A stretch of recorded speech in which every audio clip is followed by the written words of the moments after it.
యేసునాథు మరణమంతా ఎంతో వింత ఎంతో చింత యేసునాథు మరణమంతా పంతముతో చేసిరంతా పంతముతో చేసిరంతా సొంత ప్రజలు స్వామినంతా సొంత ప్రజలు స్వామినంతా ఎంతో వింత ఎంతో చింత యేసునాథు మరణమంతా పట్టే కాటే నెత్తి కోటే తిట్టిరేసో నాదో నకట పట్టే కాటే నెత్తి కోటే తిట్టిరేసో నాదో నకట పట్టి శ్రమల నొలిగి మోంగ పట్టి శ్రమల నొన్ని పలుక కాయే యేసు స్వామి నాడు కాయే యేసు స్వామి నాడు ఎంతో వింత ఎంతో చింత యేసునాథు మరణమంతా ఉయ్యాలైనా నాదో నొక్కాలే మోపిరేసో వేపుపైనా ఉయ్యాలేని నాదో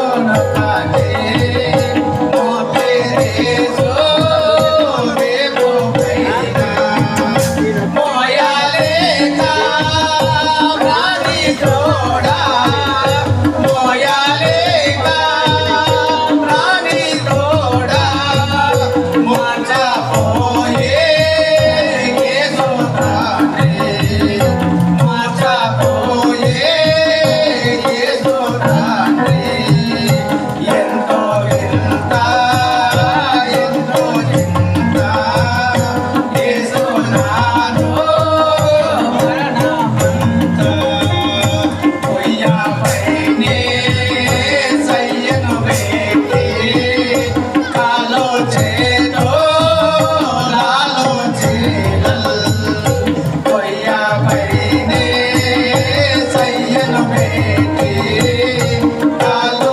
చేతో లాలో చేలల్ కడిదోలంతా గోడే కొట్టేరే కడిదోలంతా గోడే కొట్టేరే గోరమాగే కేశవనాథే గోరమాగో కేశవనాథే ఎంతో వింత ఎంతో చింత యేసునాథు మరణమంతా ఎంతో వింత ఎంతో చింత యేసునాథు మరణమంతా తాడుగా తేరు చిరాగా రావణిడే దేవుల కాట రాహమునాగా తేరు చిరాగా రావణిడే దేవుల కాట రాత్రి ప్రజల బాధ నోచే రాత్రి ప్రజల బాధ నోచే నన్నోడావిడే కేగేనా నన్నోడావిడే కేగేనా ఎంతో వింత ఎంతో చింత యేసునాథు మరణమంతా యేసునాథు మరణమంతా పంతముతో చేసిరంతా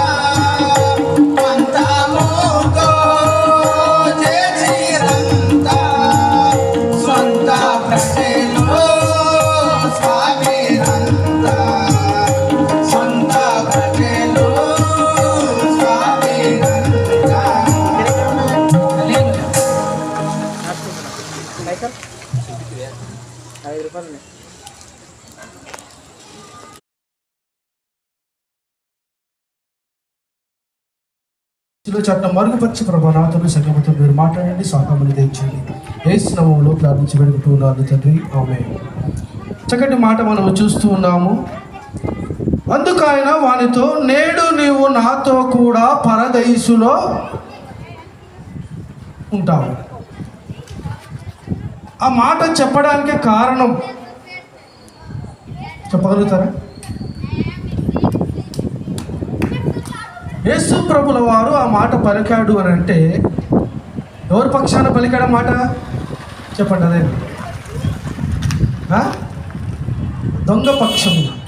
సో సిలువ, యేసుక్రీస్తు సిలువ మీద ఉన్నప్పుడు కుడి ప్రక్కన ఒకరు, ఎడ ప్రక్కన ఒకరు, ఇద్దరు దొంగలు సిలువ మీద వేలాడుతున్నట్టుగా మనము చూస్తూ ఉన్నాం. అందులో ఒక దొంగ అంటూ ఉన్నాడు, నువ్వు దేవుడు అంట కదా, నువ్వు రక్షించుకొని నన్ను కూడా రక్షించు అని ఒక దొంగ పలుకుతున్నాడు అక్కడ.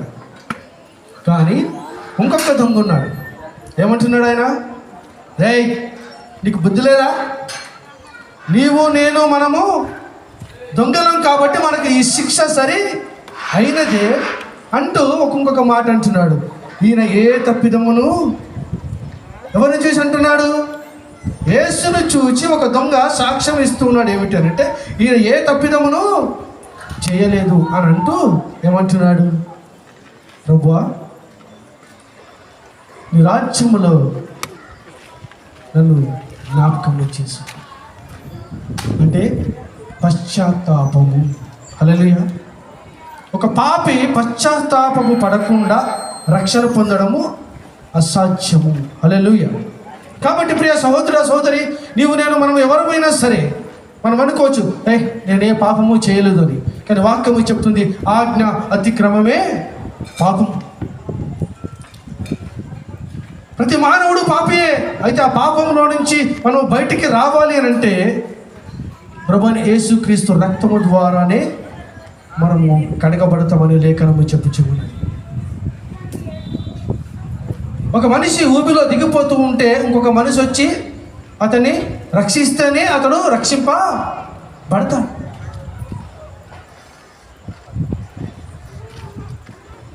అయితే సర్వలోక మానవాళి కొరకు ప్రభువైన యేసుక్రీస్తు భూమి మీదకి వచ్చాడు. నీ కొరకు, నా కొరకు, ఒక్కరి కొరకే కాదు. ఎందుకంటే ఈ లోకంలో ఏ ఒక్కరు కూడా నశించిపోవడం ఆయనకి ఇష్టము లేదు. సో ఆ దొంగ పశ్చాత్తాపడ్డాడు అక్కడ. ఏమిటి? ఒకటేమో ఈయన దేవుడు, ఈయన ఏ తప్పిదమును చేయలేదు అన్నాడు. తర్వాత ఏమంటున్నాడు? ప్రభువా, నీ రాజ్యములో వచ్చినప్పుడు నన్ను జ్ఞాపకం చేసుకోమంటున్నాడు. అప్పుడు వెంటనే ప్రభువైన యేసుక్రీస్తు అంటున్నాడు, నేడు నువ్వు నాతో కూడా పరదైసులో ఉంటా. ఇక్కడ ఒక మాట గమనించారా మీరు? చాలామంది చనిపోయినప్పుడు ఏం చెప్తారు, ప్రార్థన చేస్తారంటే, ప్రభు సన్నిధిలో పరలోక రాజ్యంలో. వాస్తవానికి పరలోక రాజ్యానికి వెళ్ళరమ్మా. అప్పుడు ఎవరు తీర్పు లేకుండా పరలోక రాజ్యానికి ఎవరు వెళ్ళరు, తెలుసా? వితౌట్ జడ్జిమెంట్ అప్పుడే పరలోకానికి వెళ్ళారు. కానీ పరదేశు అని ఒక పట్టణం, ఒక స్థలం ఉంది. దాంట్లో మన ఆత్మలన్నీ ఉంచబడతాయి. ఇక్కడ మనం చూసినప్పుడు ఇదే గ్రంథంలో 15వ అధ్యాయంలో మీకు ఒక చిన్న ఉదాహరణ, మనకు అందరికీ తెలిసిన ఉదాహరణ చెప్పి నేను ముగిస్తాను, ఎందుకంటే చాలా సమయం. తప్పిపోయిన కుమారుడు నుంచి మనకు అందరికీ తెలుసు. ఒక మాట మీకు జ్ఞాపకం చేసి నేను ముగిస్తాను, ఎందుకంటే నేను రెఫరెన్స్కి వెళ్తే నాకు చెప్తున్నాను కదా, గంటన్నర టైం. నేను ఇదొక్కటే. అక్కడ మనం చూస్తే మనకందరికీ తెలుసు, ఇక్కడ ఒక కుమారుడు ఏం చేశాడమ్మా? తన ఆస్తిని అంతా తీసుకొని తండ్రితో ఒక మాట అన్నాడు. ఏమిటి అని అంటే, అయ్యా, నేను దూరదేశమునకు వెళ్ళి వ్యాపారము చేసి చాలా డబ్బు సంపాదించుకొని నేను మరలా ఇంటికి వస్తాను అని చెప్పి బయటికి వెళ్ళిన ఈ వ్యక్తి పరిస్థితి ఏమైనా మనందరికీ తెలుసు. తనుకున్న డబ్బులన్నీ అయిపోయినాయి, ఖర్చు పెట్టేశాడు. చివరికి స్నేహితులు ఒక తన్ని బయటికి పంపించేసి, ఈ డబ్బులన్నీ అయిపోయినాయి కదా, ఇంకా నీతో మాకు పని ఏమి అని అన్నారు. బయటికి వెళ్ళి పిచ్చోళ్ళగా తిరుగుతూ ఉన్నాడు. ఎక్కడ ఉద్యోగం దొరకటం లేదు. బట్టలు చిరిగిపోతున్నాయి, ఎంటికలు పెరిగిపోయినాయి, గడ్డం పెరిగిపోయింది. చివరికి ఒక స్థలానికి వెళ్ళాడు. వెళ్ళి అయ్యా ఇక్కడ ఏదైనా ఉద్యోగం దొరుకుతున్నారంటే ఒకే ఒక పని ఉందన్నాడు ఆయన. ఏ పని అని అంటే, ఏ పని? అక్కడ పందులు మేపడానికి మాత్రమే నీ దగ్గర నీకు ఒక పని ఉంది అని అన్నాడు. ప్రియ సహోదర సహోదరి, కుమారుడు తండ్రి ఇల్లు విడిచి బయటికి వెళితే తన దుస్థితి ఏమైందో మనకందరికీ తెలుసు. కానీ అతను ఒక అధిపతి కుమారుడు, పని మనుషులు ఉన్నారు, చక్కటి భోజనం ఉంది, ఆహారం ఉంది, ఇల్లు ఉంది, పని మనుషులు ఉన్నారు. అటువంటి వాడు తండ్రి ఇంటిని విడిచి బయటికి వెళితే తన దుస్థితి ఘోరమైన దుస్థితికి. అందుకని యేసుని విడిచి ఒకవేళ నువ్వు దూరంగా వెళ్ళావనుకో నీ పరిస్థితి అలాగే ఉంటుంది. సంఘాన్ని విడిచి నువ్వు దూరంగా వెళ్ళావనుకో, కుటుంబాన్ని విడిచి నువ్వు దూరంగా వెళ్ళావనుకో, క్రీస్తుకు దూరంగా నువ్వు జీవిస్తున్నట్టయితే నీ పరిస్థితి ఎలాగుంటుందో తెలుసా? ఈ తప్పిపోయిన కుమారులాగా ఉంటుంది. కానీ ఈ కుమారుడికి అక్కడ మనం చూస్తే 17వ వచనంలో, అయితే బుద్ధి వచ్చినప్పుడు వాడు నా తండ్రి వద్ద ఎంతోమంది కూలివాళ్లకు అన్నము సమృద్ధిగా ఉన్నది, నేనైతే ఇక్కడ ఆకలితో చచ్చిపోతున్నా. అంటే ఏమొచ్చిందంటే ఇప్పుడు ఆయనకి బుద్ధి వచ్చినప్పుడు, నా ప్రియ కుమారుడా, నా కుమార్తె ఈరోజు సమయం దేవుడు నీకు ఇచ్చి ఉన్నాడేమో. ఒకవేళ నువ్వు ఇంకా ఏ స్థితిలో ఉన్నావో ఒకసారి జ్ఞాపకం చేసుకో. దేవుని విడిచి దూరంగా తిరుగుతూ ఉన్నావా? తండ్రి ఇంటిని విడిచి నువ్వు దూరంగా తిరుగుతూ ఉన్నావా? సంఘానికి దూరంగా నువ్వు తిరుగుతూ ఉన్నావా? నీ పరిస్థితి ఎలాగుంది? నీ జీవితం ఎలాగున్నది? ఒకసారి నువ్వు పరిశీలించుకో. ఒకవేళ దేవుడు ఈరోజు నీకు సమయం ఇచ్చి ఉంటాడేమో. హల్లెలూయా. నేడే రక్షణ జన్మని కావచ్చు నీకు. ఈ కుమారుడు బుద్ధి వచ్చినప్పుడు నేను నా తండ్రి ఇంటికి వెళ్తే ఎంతో బాగుంటుంది, కానీ కుమారునిగా కాకపోయినా ఒక పనివానిగా అయినా సరే నేను వెళ్ళాలి అని అనుకున్నాడు. వెళ్తూ ఉన్నాడు. తండ్రి ప్రతిరోజు ఎదురు చూస్తూ ఉన్నాడు తన కుమారుని కొరకు. ఆ కుమారుడు వస్తాడేమో. ఈ రోజు కూడా ప్రభువైన యేసుక్రీస్తు నీ కొరకు నా కొరకు ఎదురు చూస్తూ ఉన్నాడు. ఎవరైనా రక్షణ పొందుతారేమో, ఎవరైనా విశ్వసిస్తారేమో, ఎవరైనా నన్ను పిలుస్తారేమో అని ఆయన ఎదురు చూస్తున్నా. అలాగనే ఈ తండ్రి ఎదురు చూస్తున్నాడు. ఒకనాడు తన కుమారుడు దూరం నుంచి రావడం గమనించాడు. తన కుమారుడు దూరంగా ఉండగానే తండ్రి తన కుమారుడు నుంచి పరిగెత్తుకుంటూ వెళ్ళి తన మీద పడి కౌగులించుకొని ముద్దాడి ఎక్కడికి తీసుకొని వచ్చాడు? ఇంటికి తీసుకొని వచ్చాడు. హల్లెలూయా. నా ప్రియ సహోదర సహోదరి, ఇంటికి తీసుకొని రావడమే కాదు, ఇంటికి తీసుకొని వచ్చిన వెంటనే ఏమంటున్నాడు తెలుసా? ఇతనికి ప్రశస్తమైన వస్త్రములు ధరించండి. హల్లెలూయా. ఒకవేళ నువ్వు ఈరోజు దేవుని నమ్ముకొని ప్రభు వైపు తిరిగి దేవుని దగ్గర నువ్వు రావాలి అని నువ్వు అనుకున్నట్టయితే ప్రశస్తమైన వస్త్రములు దేవునికి ధరింపచేయాలని ఆశపడుతూ ఉన్నాడు. హల్లెలూయా. అంతేకాదు, ఇదిగో ఇతనికి ఒక ఉంగరమును తొలగించండి అన్నాడు. తర్వాత కొత్త చెప్పులు, ఇంకా చెప్పుకుంటూ పోతే చాలా విషయాలు ఉన్నాయి. ప్రభు అయిన యేసుక్రీస్తు కూడా నిన్ను కౌగలించుకోవడానికి సిద్ధంగా ఉన్నాడు. నువ్వు ఆయన దగ్గరికి రావాలని ఆశపడుతూ ఉన్నావు. ఇక్కడ ఆయన క్షమించడానికి సమర్థుడు. అంతేకాకుండా ఆయన ఎవరినైనా క్షమించగలడు. హల్లెలూయా. నువ్వు ఏ స్థితిలో ఉన్నా సరే ఒక్క మాట అన్నాడు అంతే, నేడు నువ్వు నాతో కూడా పరదేశంలో ఉంటావు. మరి నువ్వు పరదేశంలో ఉండాలని నువ్వు ఆశపడుతున్నావా? పలక రాజ్యానికి వెళ్ళాలని నువ్వు ఆశపడుతూ ఉన్నావా? దేవుడితో పాటు నువ్వు ఉండాలని నువ్వు ఆశపడుతూ ఉన్నావా? అలాగైతే నేడే నువ్వు పశ్చాత్తాపపడి, ఒకవేళ నువ్వు ఇంకా రక్షింపబడకపోతే, ఒకవేళ నువ్వు ఇంకా ప్రభునందు విశ్వాసం ఉంచకపోతే, ఆ కుమారుని ఒకవేళ నువ్వు విశ్వాసం ఉంచకపోతే, ఇదిగో నేడే రక్షణ దినమ దేవునికి వాక్యం సెలవిస్తుంది. ఈ మాటలు దేవుడు దీవించి ఆస్వాదించును గాక. ఆమేన్. థాంక్యూ.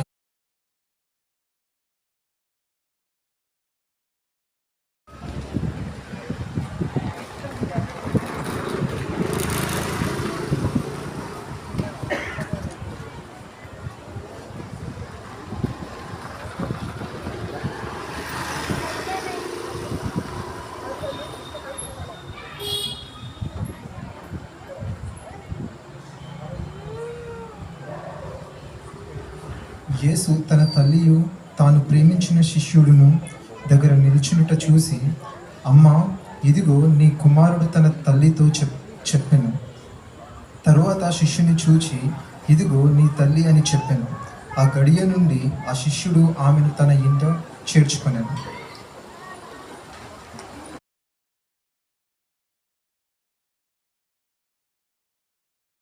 మంచి అవకాశాన్ని కలుగజేసిన దైవ సేవకులకు ప్రత్యేకమైన వందనాలు చెల్లిస్తున్నాను. 35 years బ్యాక్ మేమంతా కూడా ఒక 40 years 35 years బ్యాక్ అంతా సండే స్కూల్ పిల్లము. మరి చాలా సంవత్సరాల తర్వాత దేవుడు మరలా ఈ విధంగా చేరి ప్రభు నామాన్ని గణపరచడానికి దేవుడు ఇచ్చిన మంచి సమయాన్ని బట్టి దేవునికి చాలా వందనాలు చెల్లిస్తున్నాను. ఎందుకంటే నాకు కూడా చాలా బలహీనత ఉందండి, అసలు రాలేను అనుకున్నాను. కానీ మళ్ళీ చాలా సంవత్సరాల తర్వాత మేము అంత ఒక సండే స్కూల్ పిల్లలంగా నడుస్తూ ఉన్న సమయంలో మళ్ళీ చాలా సంవత్సరాలకి వెళ్ళి ఇక్కడ నిలబడడానికి ప్రభు కృప చూపించాలని ఇప్పుడు రావడానికి ప్రభు కృప చూపించాడు. ఎంత అవకాశం కలిగిస్తున్నాము ఆ దేవుని బట్టి ప్రత్యేకంగా చేరించిన మీ అందరికీ నా వందనాలండి. స్టేజ్ మీద దైవ సేవకులకు అందరికీ ప్రత్యేకంగా డేవిడ్ రాజన్న ముందు నిలబడి చెప్పాలి అంటే చాలా భయం, అయినా కూడా దేవుడు ఇంత కృపనిచ్చాడు. అందుని బట్టి నీకు దేవునికి స్తోత్రాలు. మరి ఈ మాటలు మనం జ్ఞాపకం చేసుకుందాం. ఉదయం నుంచి అందరం మనం వింటూనే ఉన్నాం. మరి ఉదయం అంతా ఆరాధనలో ఉండి మళ్ళీ రాత్రి ఇంత మంచి అవకాశాన్ని కలగజేసిన దేవునికి స్తోత్రాలు. చిన్న ప్రార్థన. మహాపరిశుద్ధుడా, ప్రేమ కలిగిన తండ్రి, నీ ఘనమైన పాదాలకి స్తుతి స్తోత్రాలు వందనాలు చెల్లిస్తున్నామయ్యా. ప్రత్యేకంగా ఈ సాయంకాల సమయంలో అయ్యే గుడ్ ఫ్రైడే సందర్భంగా ఆయన నీ దాసులు ఏర్పాటు చేసిన ఈ కూటాన్ని బట్టి నీకు స్తోత్రాలు. మీ యొక్క మరణ పునరుద్ధాన దినాలను వివరించుకోవడానికి ఈ ప్రాంతంలో మీరు నాయన ప్రేరేపణ కలుగచేసి ఏర్పాటు చేసిన ఈ యొక్క ప్రార్థన కూటాన్ని బట్టి నీకు స్తోత్రాలు. ఇంతవరకు నాయన 2 మాటలు మీ దైవజనులు వివరించి ఉన్నారు. ఈ 3వ మాటగా మాట్లాడబోతుండగా మీ బూరగా మీరు ఆడుకొని మహిమ పొందమని నజరేయుడైన యేసుక్రీస్తు నామం అడిగి వేడుకొని ప్రార్థిస్తున్నాము తండ్రి, ఆమేన్. హల్లెలూయా. ఈ మధ్యాహ్నం ఈ రాత్రి ఇక్కడ మనం వాక్యం చదువుకొని ఉన్నాం. యోహాను సువార్త 19వ అధ్యాయం 26-27 వచనాలు ధ్యానం చేస్తే యేసు తాను తల్లియు తాను ప్రేమించిన శిష్యుడును దగ్గర నిలుచునుట చూచి, అమ్మా ఇదిగో నీ కుమారుడు అని తన తల్లితో చెప్పెను. తరువాత శిష్యుని చూచి, ఇదిగో నీ తల్లి అని చెప్పెను. ఆ గడియ నుండి ఆ శిష్యుడు ఆమెను తన ఇంట చేర్చుకొనెను. హల్లెలూయా, హల్లెలూయా. ఇక్కడ చూసినట్లయితే ఇది ఆదరణ సందేశము. నిజంగా ఇక్కడ చూసినట్లయితే 3 విషయాలు మనకు కనబడుతున్నాయి. 1 తల్లి, 2 నిజంగా శిష్యుడు, 3 ఇల్లు, ఇంట. నిజంగా జ్ఞాపకం చేసుకుందాం. మరి ఇక్కడ నాకు బాగా నచ్చిన మాట ఏంటంటే తాను ప్రేమించిన శిష్యుడు అంటే పేరును అక్కడ సంబోధించలేదు. ఎంతగా యేసయ్యకు ఆయన ఇష్టడయ్యాడో నిజంగా పేరును సంబోధించక, ఈరోజు మన పిల్లలు ఏదైనా మంచి పని చేశారనుకో, మనం మన పేరు కాక నా బంగారు తండ్రి కొండ ఎలాగ మనం తల్లిగా ఆప్యాయతను చూపిస్తామో యేసు ప్రభు మరి తన పేరును సంబోధించకుండా తాను ప్రేమించిన శిష్యువు అని మాట్లాడుతున్నాడు. తాను ప్రేమించిన శిష్యుడు. ఈరోజు జ్ఞాపకం చేసుకుందాం.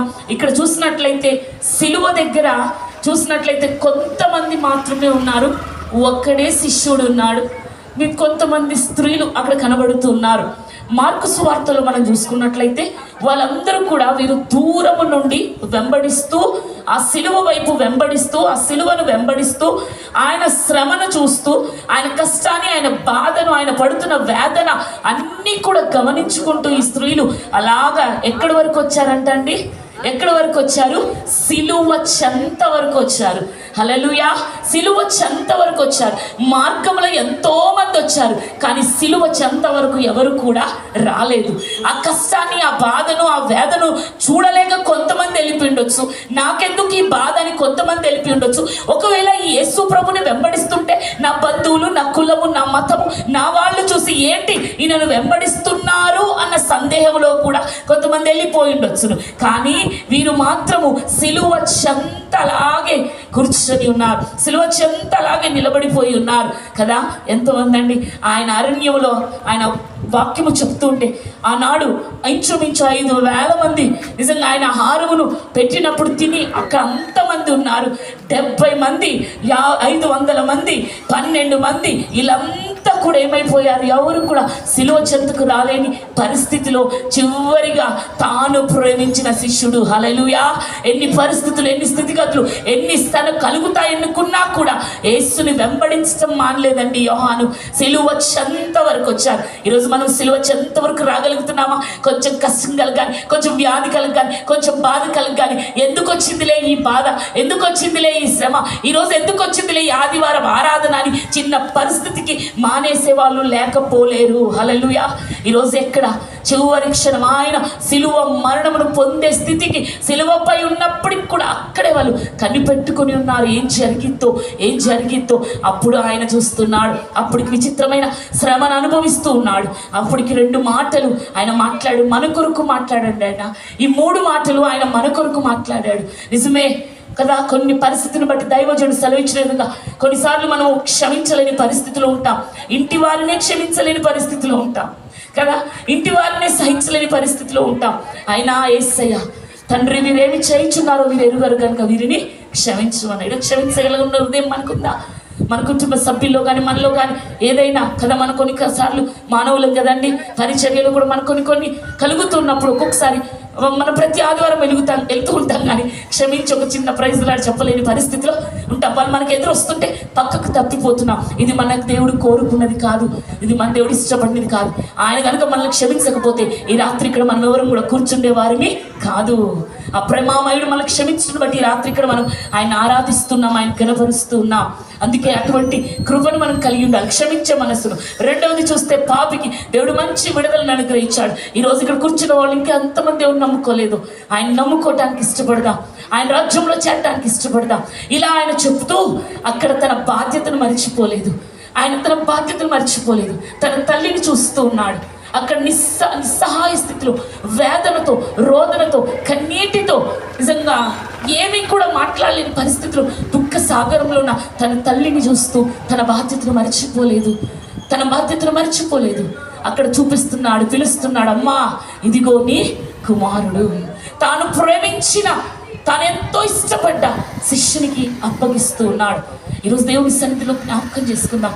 ఈరోజు ఎంతమంది, అందుకే ఇంకా మా కాండంలో మనం చూస్తాం కదా, మొదటి ఆజ్ఞ ఏంటంటే నీ దేశంలో నువ్వు మంచిగా ఉండాలి అంటే నువ్వేం చేయాలంట? నీ తల్లి నీ తండ్రిని నీవు సన్మానించాలి. నువ్వు దీర్ఘాయుష్మంతుడు అవునట్లు నీ తల్లి నీ తండ్రిని నీవు సన్మానించాలి. ఎంతమందికి సన్మానించగలుగుతున్నావు?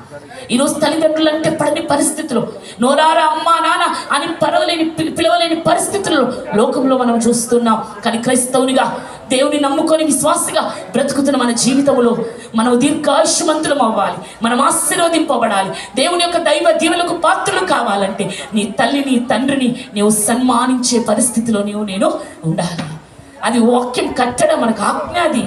అది నెరవేరుస్తూ వస్తున్నాడు యేసయ్య. అమ్మా ఇదిగో నీ కుమారుడు. ఒంటరితనంలో ఉన్న పరిస్థితిలో ఆ తల్లిని సేద తీరుస్తున్నాడు. అలాగే ఎన్ని స్థితిలో వచ్చిన మార్గంలో నీ కొరకు నా ప్రాణమైన ఇస్తానయ్యా, నేను అస్సలు నిన్ను వదిలిపెట్టను, నేనా పలికేది, నేనా బొంకేది, నేనా అబద్ధం మాట్లాడేదన్న మనిషి కూడా అక్కడ నిలబడలేని పరిస్థితిలో కదా, నువ్వు క్రీస్తుతో ఉన్నవాడివి కదా అని పలుకుతే, అవును నేను క్రీస్తుతో నిలబడిన వాడిని అని పలుకలేక ఆయన ఎవరో నేను ఎరగను అని తప్పిపోయిన వారు ఎంతోమంది ఉన్నారు. కానీ నేను క్రీస్తుతోనే ఉంటాను, ఆయన రొమ్ము నేను ఆనుకొని బ్రతుకుతానని సిలువ చెంత వరకు ఆయన ఎద్ద నిలబడిన ప్రేమించి, అందుకే దేవుడు ఆయన్ని ప్రేమిస్తూ వచ్చాడు. ఏ పరిస్థితి వచ్చినా ఆయన్ని విడవలేదు. శ్రమ కలిగిందని దేవుని వదిలిపెట్టలేదు. శోధన కలిగిందని ప్రధాన యాజకులు అందరూ హింసిస్తారేమో అని కూడా ఏ మాత్రం కూడా భయపడక క్రీస్తు వెంబడిస్తున్నాడు, ఆ సిలువను వెంబడిస్తున్నాడు. అందుకే అక్కడ చూసినట్లయితే అమ్మా ఇదిగో నీ కుమారుడు కదా, ఎవరిని ప్రేమించి తను వెంబడించి వచ్చిన ఆ శిష్యుని వదిలిపెట్టలేదు. తాను సిలువ చెంత కన్నీరు కారుస్తున్న తన తల్లిని వదిలిపెట్టలేదు. అందుకే నీ తండ్రిని నీవు సంతోషపెట్టు, నిన్ను కన్నిన తల్లిని ముదిమి అందు నీవు ఆమెను నిర్లక్ష్యము చేయవద్దు. ఈరోజు జ్ఞాపకం చేసుకుందాం, ప్రపంచంలో ఎంతోమంది తల్లిదండ్రుల విషయంలో అసహనంగా వ్యవహరిస్తున్నారు. కొంచెం కుటుంబం కొంచెం కలుగు కానీ తల్లిదండ్రులు భారం అయిపోయిన వారు ఎంతోమందిని మనం చూస్తున్నాం. ఎన్నో అనాథ శరణాలయాలకు పంపించేవారిని మనం చూస్తున్నాం. ఈరోజు జ్ఞాపకం చేసుకున్నాం. మరి మన పరిస్థితి ఏంటి? జ్ఞాపకం చేసుకోవాలి. అక్కడ చూపరిగా యేసు ప్రభు తన తల్లిని తన శిష్యునికి అప్పగించి శిష్యుని తన తల్లికి అప్పగిస్తున్నాడు. ఈరోజు ఆ తల్లి సంఘం. ఈరోజు నువ్వు సంఘమును విడిచి పరిస్థితిలోనే ఉంటున్నావేమో, జాగ్రత్త. శోధన కలిగిందని, వేదన కలిగిందని, బాధ కలిగిందని, పరిస్థితులు మారలేదని కదా. కొంతమంది మాకు తెలిసిన వాళ్ళ కుటుంబం ఏం చేసిందంటే, వాళ్ళకి అబ్బాయి పుట్టలేదని దేవుని సన్నిధిని మానేశారు. ఫస్ట్ అమ్మాయి పుట్టింది, రెండోసారి కూడా అమ్మాయి పుట్టింది కదా. కొన్ని రోజులు, కొన్ని దినాలు దేవుని సంఘాన్ని మానేశారు. ఎందుకంటే ఆయన మాకు దేవుడు అబ్బాయిని లేదు, ఈరోజు మనకు అది లేదు ఇది లేదని ఎంతమంది దేవుని సన్నిధిని విడిచిపెట్టేటట్టున్నారేమో. సంగమా, ఆయన దేవుని సన్నిధిని మరవకూడదు. నిజంగా నిన్ను పోషిస్తూ వాక్యం చేత నిన్ను పెంచుతూ అనేకమైన పరిస్థితులను ఎదుర్కొంటున్న నీ తల్లి నిన్ను మరవకూడదు. అందుకే దేవుడు సెలవిస్తున్నాడు, జ్ఞాపకం చేసుకో. నీకొక సంఘాన్ని ఆయన ఏర్పాటు చేసి ఉన్నాడు, నీకొక మందిరాన్ని ఆయన ఏర్పాటు చేస్తున్నాడు. దాంట్లో నువ్వు నమ్మకంగా, దాంట్లో నువ్వు స్థిరంగా నిలబడాలి. అందుకే దేవుడు అటువంటి పరిస్థితిలో నిన్న అనాదరణ వదలక ఆయన నీకు ఆదరణకర్తను ఆయన పంపించినాడు. ఆ ఆదరణకర్తతో నువ్వు దినదినము ఎదుగుతూ ఆ ఇల్లు, ఆ పరలోక పట్టణాన్ని మనం చేరుకోవాలి. హల్లెలూయా! ఆ పరలోక పట్టణాన్ని మనం చేరుకోవాలి. అందుకే దేవుని సన్నిధిని మనం నిర్లక్ష్యం చేయకూడదు. దేవుని యొక్క కార్యాలను మనం నిర్లక్ష్యదు. తల్లి బాధ్యతను ఎవరు తీసుకున్నారంట? ఈ యోహాను. ఆ తండ్రి యేసయ్య స్థానాన్ని యోహాను తీసుకున్నారు. ఈరోజు నీ పరిచర్యలో నీ పాత్ర ఏంటి? నీ సంఘములో నీ స్థానం ఏమిటి? నాకెందుకులే, వాళ్ళు చేసుకుంటారులే, వాళ్ళు నడిపించుకుంటారులే, వాళ్ళు ఉంటారులే అని నిర్లక్ష్యతో ఉన్నట్లయితే దేవుడు ఇష్టం అనే కార్యం అది కాదు. నీ సంఘములో నీవు ఒక స్థానమును, ఒక పాత్రను కలిగి జీవించాలి. అదేనండి తల్లికి యోహాను, ఆ తల్లి బాధ్యతను యోహాను తీసుకున్నారు. నీ పరిచర్యలో నువ్వు ఏదో ఒక పాత్రగా, ఏదో ఒక పనిముట్టుగా, ఏదో ఒక నువ్వు సేవకునికి నువ్వు సహకారిగా ఉండాలి. ఈరోజు జ్ఞాపకం చేసుకోవాలి, బాధ్యతను కలిగి మనం జీవించాలి. యేసయ్య శిలువ మరణాన్ని పొందుతూ కూడా తన బాధ్యతను మర్చిపోలేదు, తనకున్న స్థానాన్ని మర్చిపోలేదు, తన తల్లిని మర్చిపోలేదు, తన శిష్యుని తాను ప్రేమించిన శిష్యుడు. అందుకేనండి ఆయన పరమాత్మ జ్ఞానిగా భూత భవిష్యత్ వర్తమానములను తెలియజేయగలిగిన ఆత్మను పొందుకున్నాడు. దేవునితో ఉంటే ఎన్నో నేర్చుకోవచ్చు. మనం దేవుణ్ణి విడిస్తే మనకేం తెలియదు. ఆయన్ని అంటుగట్టు పెట్టుకొని ఆయనతో మనం నడుస్తూ, ఆయనతో మనం సహవాసం చేస్తూ, ఆయన శిలువ వరకు మనం వస్తున్నట్లయితే శిలువ యొక్క మర్మములు, శిలువ యొక్క గొప్ప విలువలను దేవుడు మనకు తెలియజేస్తాడు. ఆధ్యాత్మికంగా మనం ఎదుగగలుగుతాం. దూరంగా ఉంటే ఎదగలేము. వీళ్ళందరూ సిలువకు దూరంగా వెళ్ళిపోయారు. సిలువ చెంత ఉన్నబడ్డాడు కాబట్టి భూత వర్తమాన భవిష్యత్ కాలములను రాయగలిగిన పరమాత్మ జ్ఞానిగా దేవుడు నిలబెట్టుకున్నాడు. హల్లెలూయా! అందుకే రాత్రికి జ్ఞాపకం చేసుకుందాం. దేవుని సన్నిధిలో ఆయన మరిచిపోక తన తల్లిని, తన శిష్యుని జతపరిచి ఆయన తన ఇంటికి ఆయన చేర్చుకున్నాడు. ఈరోజు నువ్వు నేను కూడా ప్రభు సన్నిధిలో మనము దేవుని యొక్క సన్నిధిని మరిచివారంగా కాక మన జీవితంలో మనం కూడా దేవుని కొరకే సాక్షులంగా, మనం కూడా ఒక గొప్ప స్థానాన్ని కలిగి ఆయన సన్నిధిలో ఒక పాత్రను కలిగి మనం కూడా మన పరిచర్యలో, మన కుటుంబంలో, సంఘములో దేంట్లో కూడా మనం వ్యర్థులము కాక దేవుడు మళ్ళీ పనికొచ్చే పాత్రగా వాడుకోవడానికి ఆయన మనల్ని పిలుచుకున్నాడు. ఊరికేనే మనం రాలేదండి. ఆయన మనకు విలువ పెట్టి కొన్నాడు. ఆ విలువను మనం కాపాడుకుంటూ క్రీస్తు శిలువ సాక్షులముగా బ్రతుకుదుముగాక. దేవుడి కొద్ది మాటలు మన వినికిడిలో ఫలింపచేయుగాక.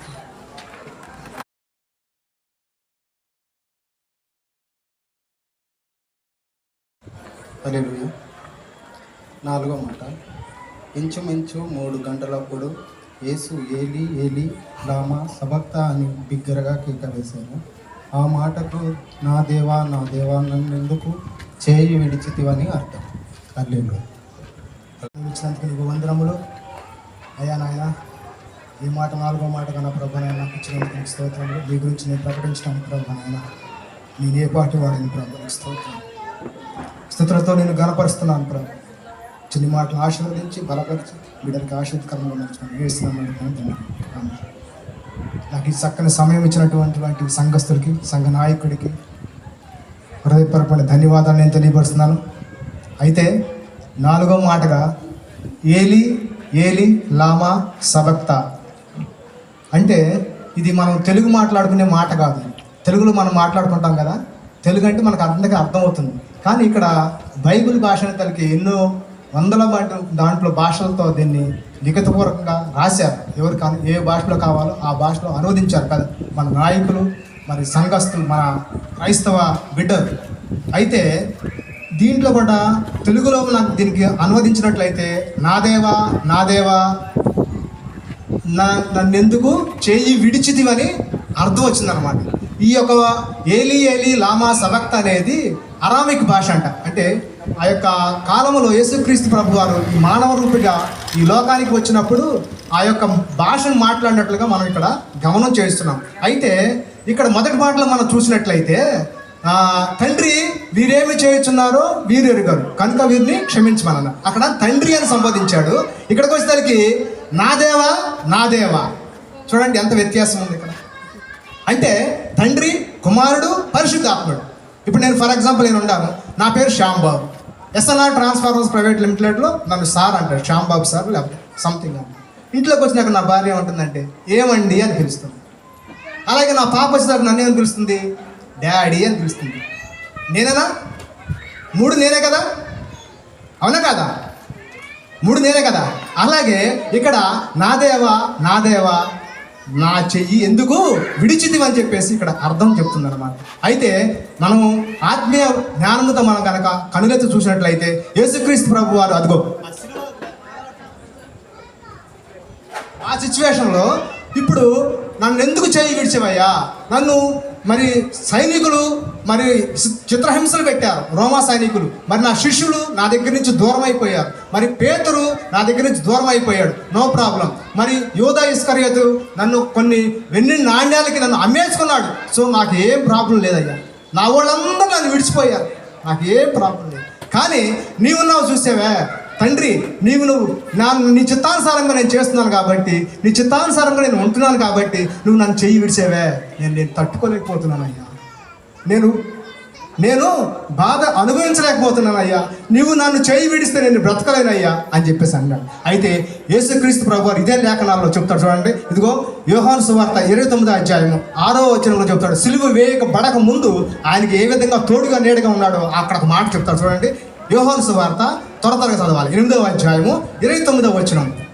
అప్పుడు అంటాడు చూడు, నా తండ్రి ఎప్పుడు కూడా నన్ను విడవలేదు అన్న వాక్యంతో నన్ను పంపిన వాడు నాకు తోడై ఉన్నాడు, ఆయనకి ఇష్టమైన కార్యము నేను ఎల్లప్పుడు చేయుదును గనుక ఆయన నన్ను ఒంటరిగా విడిచిపెట్టలేదని చెప్పాను.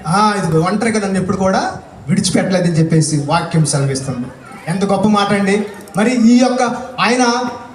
యొక్క ఒంటరిగా ఆ తండ్రి విడిచిపెడతానికి కారణం ఏంటంటే నీ పాపాన్ని, నా పాపాన్ని, నా దోషాన్ని, నీ దోషాన్ని, నా యొక్క ప్రభువుని ప్రతి ఒక్కటువంటి అన్ని పాపాలు తీసుకొని ఆయన వీపు పైన వేసుకున్నాడు చూసావా.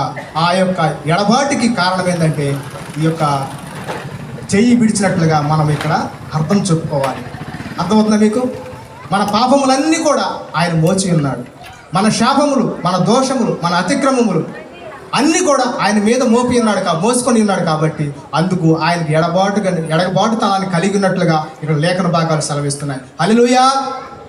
సిలువకెక్కెను నీ ప్రేమ, నాకై విలువ తెచ్చెను నీ ప్రేమ.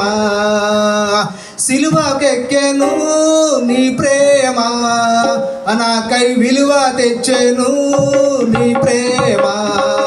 యేసయ్యా యేసయ్యా యేసయ్యా యేసయ్యా యేసయ్యా యేసయ్యా యేసయ్యా నీ ప్రేమ ఎంతో మధురం. యేసు నీ ప్రేమ ఎంతో మధురం. ఇదిగో ఆయన ప్రేమ చాలా విలువైనది అన్నమాట. ఆయన ప్రేమ చాలా వెలకట్టలేనిది. సిలువకెక్కింది మన ప్రేమ. ఎన్నెన్నో ఆశ్చర్య కార్యాలు చేశాడు, ఎన్నెన్నో అద్భుత కార్యాలు చేశాడు, ఎన్నెన్నో సూచక్రియలు చేశారు. అయినా సరే ఆ ప్రేమని తీసుకెళ్ళి ఎక్కడికి వేశారంటే ఇదిగో మ్రానుకి సిలువపై వేశారు. ఎందుకంటే నీ పాపాన్ని, నా పాపాన్ని, నీ శాపాన్ని, నీ యొక్క మన అతిక్రమం అన్నిటినీ కూడా ఆయన వీపు పైన మోసాడు కాబట్టి ఆయన ఒక దోషిగా అక్కడ నిలబడి ఉన్నాడు. అందుగురించే యేసుక్రీస్తు ప్రభు వారికి తండ్రికిను ఎడబాటుతనంగా కలిగి ఉన్నట్లుగా మనం ఇక్కడ లేఖన భాగాలు మనం చూస్తూ ఉన్నాం. అదిగో చూడండి, కొరింథీయులకు రాసిన 2వ పత్రిక కరెక్ట్గా ఎగ్జాక్ట్గా నీకు అక్కడ దొరుకుతుంది చూడండి. 2వ కొరింథీ పత్రిక 5వ అధ్యాయం 21వ వచనం చూస్తే మనకి అక్కడ క్లియర్ కట్గా మనకి నేను వాక్యం చెప్పపోయినా సరే నీకు అక్కడ క్లియర్ కట్గా మనకు అర్థమవుతుంది. ఎందుకనగా మనం ఆయన యందు దేవుని నీతి అగునట్లు పాపమెరుగని ఆయనను మన కోసము పాపంగా చేసేది. అది అందు గురించి అండి, ఆయన పాపంగా ఆయన మన పాపం ఎరుగపోయినా సరే ఆయన పాపిగా ఆయన్ని అక్కడ నిలబెట్టినట్లుగా మనం చూస్తూ ఉన్నామండి. ఇదిగో ఎడబాటు కారణం ఇదండి. దిట్ ఈస్ కాల్డ్ యాంగ్విష్ అంటారు. ఇంగ్లీష్లో ఏమంటారంటే యాంగ్విష్. ఇదిగో చూడండి, ఒక పిల్లవాడు రైల్వే స్టేషన్లో తప్పిపోయాడు. ఒక పిల్లవాడు రైల్వే స్టేషన్లో తప్పిపోతే కనుక ఆ తల్లి కానీ ఆ తండ్రి కానీ ఎంత వేదనకు గురవుతారు చూడండి. ఆ బిడ్డ తప్పి తిరిగి ఎక్కడికో వనాశరాలకు వెళ్ళిపోయి ఎవరికో హ్యాండ్ ఓవర్ అయిపోయినప్పుడు ఆ తల్లిదండ్రులు పడే బాధ ఎలా ఉంటుందో ఇదిగో తండ్రికిను కుమారుడికిని ఆ చేయి విడిచినటువంటి బాధ అంత విధంగా ఉంటుంది. ఇదిగో ఎప్పటికైనా ఈ రెండు కలిసి ఉంటేనే దీనికి వాల్యూ ఉంటుంది. అవునా కాదు? చూడండి, ఇది వేరైపోయింది, ఇది వేరైపోయింది. తండ్రికి కుమారుడిని ఆ విధమైనటువంటి సంబంధాన్ని మనం కలిగి ఉంటాం. ఇదిగో మనం చేసే భక్తి ఎటువంటిదంటే యేసుక్రీస్తు ప్రభు వారిని ఆరాధ్యపూర్వకంగా ఆయన ఆరాధించాలి, ఆయన ప్రేమించాలి, ఆయన ఘనపరచాలి. అది నిజమైనటువంటి భక్తి అండి. అవునా కాదండి? ఇదిగో మనం బైబిల్లో మనం చూసినట్లయితే ఎంతో మందికి ఆయన తోడు నీడగా ఉన్నట్లుగా మనం చూస్తూ ఉన్నాం. ఇదిగో షడ్రకు, మేషకు, అబేద్నెగోకి ఆ ముగ్గురు కూడా అగ్నిగుండంలో వేసినప్పుడు, ఆ షడ్రకు, మేషకు, అబేద్నెగోని అగ్నిగుండంలో వేసినప్పుడు 4వ వ్యక్తి ఎవరు వచ్చారండి? యేసుక్రీస్తు ప్రభు. ఆయన యెహోవా దేవుడు వాళ్ళకి తోడై ఉన్నాడు. వాళ్ళకి ఒక వెంట్రుక కూడా కాలిపోయినట్లుగా కూడా మనం వాక్యములు మనం చూడలేదండి. అవునా కాదండి? అది ఆమేన్, హల్లెలూయా. అంటే తండ్రికిను వాళ్ళ యొక్క చేస్తున్నటువంటి ప్రార్థనకి ఇదిగో దేవుడు, మా దేవుడు నిజమైన దేవుడు, ఈ దేవుడే కరెక్ట్ అయిన దేవుడు, ఈ దేవుడే రక్షకుడు, లోకరక్షకుడు, లోకాన్ని పరిపాలించాడు, ప్రపంచం ఏలే నాయకుడు అని చెప్పేసి వారు బలంగా నమ్మి ఉన్నాడు. కాబట్టి ఆ యొక్క షడ్రకు, మేషకు, అబేద్నెగోకి తండ్రి అయిన యెహోవా దేవుడు వాళ్ళకి తోడుగా ఉన్నట్టు కాబట్టి మనం ఇక్కడ లేఖన భాగాల్లో మనం చూస్తూ ఉన్నాం. ఇదిగో ఈ నీ జీవితంలో, నా జీవితంలో కూడా యేసుక్రీస్తు ప్రభువాన్ని ఎడబాటు కనుక మనం కలిగి ఉన్నట్లయితే మన జీవితంలో మొత్తం కూడా శూన్యమేనండి, ఏమీ ఉండదండి. ఇదిగో మనుషులు తగ్గటువంటి భక్తి మనం చేయకూడదండి, మనుషులు తగ్గట్టు మన భక్తి చేయకూడదు. ఇదిగో దేవుడి మధ్య భక్తిని మనం చేయాలండి. ఎవరు ఎన్ని వచ్చినా సరే, ఏ విధంగా మనం చేసినా సరే, ఎట్లా మనం మనకి ఎవరు సహకరించకపోయినా యేసుక్రీస్తు ప్రభు వారు మనకు సహకరిస్తే ఈ లోకములో మనం అంతా కూడా ఆయన ద్వారాగానే పొందుకొనగలుగుతాం. హల్లెలూయా, హల్లెలూయా. ఇదిగో ఒక చేపల మార్కెట్లోనంట ఒక చేపల అమ్ముకునేవాడు ఉన్నాడంట, కొత్తగా మార్కెట్ పెట్టాడంట. అయితే వాడు ఏం చేశాడు? ఇక్కడ తాజా చేపలు అమ్మబడును అని పెట్టాడు. చూడండి, ఆ యొక్క మనుషులు చేసే భక్తి ఏ విధంగా ఉంటుందో, మనుషులు మెప్పించాలంటే ఏ విధంగా ఉంటుందో మనం ఒక్క మాటలు చెప్పేసి నేను ముగింపులోకి వెళ్తాను. ఇదిగో మరి ఆ చేపలు ఇక్కడ తాజా చేపలు అమ్మబడినాడు. నాలాంటి వాళ్ళ ఫ్రెండ్స్ వచ్చారంట, ఏంద్రా ఇక్కడ చేపలు అమ్ముతున్నామంట, తాజా చేపలు ఏంటో, ఇచ్చడు కాబట్టి ఎక్కడ అమ్ముతున్నావు, ఇక్కడే కదా అమ్ముతుంది నువ్వు, ఇచ్చడు తాజా చేపలు ఏందిరా అని చెప్పేసి అన్నాడు. అనగా ఓహో నిజమే కదా అని చెప్పేసి, నేను చేపలు అమ్ముకునేవాడిని కదా, ఓహో బ్రదర్ చెప్పాడు కాబట్టి ఇచ్చడు తీసేయాలి అని చెప్పేసి ఆ బోర్డు మీద నుంచి ఇచ్చడా తీసేసాడు. ఇంకేముంది? తాజా చేపలు అమ్మబడును అన్నాడు. నెక్స్ట్ ఇంకొకటి వచ్చాడు, ఇంకో ఫ్రెండ్ వచ్చాడు, ఏంది ఇక్కడ చేపలు అమ్ముతున్నావు, చేపలు కాకుండా చేపలు అమ్ముతున్నావు కదా, తాజా కాకుండా నువ్వు కులిపోని అమ్ముతున్నావా, మురిగిపోని అమ్ముతున్నావా, పాడే పని అమ్ముతున్నావా, తాజా చేపలు ఏంద్రా, తాజా చేపలు అని చెప్పి అనగా ఓహో తాజా చేపలు కూడా అమ్మకూడదు అని పెట్టకూడదు కావాలి సార్. ఏం చేసాడు? ఆ తాజా అనే మాటను కూడా తీసేసాడు. తీసేసిన తర్వాత ఇంకేముంది? చేపలు అమ్మబడును. ఇంకొకటి వచ్చాడు, ఇంకో ఫ్రెండ్ వచ్చాడు. వచ్చిన తర్వాత వాడేమంటాడంటే, ఏంద్రా నువ్వు ఇక్కడ అమ్ముతున్నావు కదా, చేపలు కదా అమ్మేది, చేపలు ఒకటి గద్దలు కానీ, పక్షులు కానీ, పిట్టలు కానీ ఇంకేమన్నా అమ్ముతున్నావు ఎరా నువ్వు ఇక్కడ, చేపలు కదా నువ్వు అమ్మేది, చేపలు అమ్మటం ఏంట్రా, చేపలు అమ్మబడను ఏంట్రా అని చెప్పేసి వాడిని గదిలాడు. వాడేం చేశాడు? ఓహో చేపలు కూడా అమ్మబడను, చేపలు కూడా తీసేయాలి అని చెప్పేసి ఆ మాట కూడా లేపేసేసాడు. ఆ బోట్లో నుంచి ఆ మాట కూడా లేపేశాడు. ఇక నెక్స్ట్ టైం ఉంది అమ్మబడును. ఇంకొకటి వచ్చాడు, ఇంకో ఫ్రెండ్ వచ్చాడు, వీడి ఫ్రెండే, అతను కూడా వీడి ఫ్రెండే. వచ్చేసి ఏమంటున్నాడంటే అమ్మబడును. అవునరా, అమ్మతానికి కూర్చోకుండా మరి దేన్ని కూర్చున్నావు నువ్వు? ఇక్కడ బుర్రం పెట్టుకోవడానికి కూర్చున్నావా? చేపలు పెట్టుకున్నావు కదా, మురిగి పెట్టుకొని గంపలు పెట్టావు, అమ్ముకోవడానికి కదా నువ్వు కూర్చుంది అనగానే అప్పుడే ఉన్నాడు ఓహో అమ్మబడును, ఈ మాట కూడా తీసేయాలి కావాలని చెప్పేసి మొత్తం బోర్డు లేపేశాడు, వాడు కూడా లేపేశాడు. ఇదిగో మనుషులు చేసే భక్తి ఆ విధంగా ఉండబడ్డాడు. యేసుక్రీస్తు ప్రభు వారిని మనం ఆరాధ్య దేవుడిగా సేవించాలి. ఆయనే మహోన్నతమైన వ్యక్తి, ఆయనటువంటి నిజమైన లోక రక్షకుడు. హల్లెలూయా, హల్లెలూయా. ఆయనకి మనకి ఎటువంటి ఎడబాటు మనకు ఉండకూడదండి. తండ్రికి కుమారునికి మనకి కేవలం ఈ లేఖన భాగాల్లో ఇదిగో యేసుక్రీస్తు ప్రభు సిలువలో మరణించాడు కాబట్టి ఆ మరణానికి సాదృశ్యంగా మన పాపాలని, మన శాపాలని ఆయన నెత్తి మీద మోసుకున్నాడు ఉన్నట్టు ఆ భుజం పైన మోసుకుని ఇదిగో మరణపు ముళ్ళును విరిచేటువంటి నిజమైన రక్షకుడు, లోక రక్షకుడు అండి యేసుక్రీస్తు ప్రభు. హల్లెలూయా. ఇదిగో స్తెఫను రాళ్లతో కొడుతున్నారు. స్తెఫను రాళ్లతో కొడుతుంటే ఎవరిని చూస్తున్నాడు? ఆయన తండ్రిని ఆయన హృదయంలో చూశాడండి.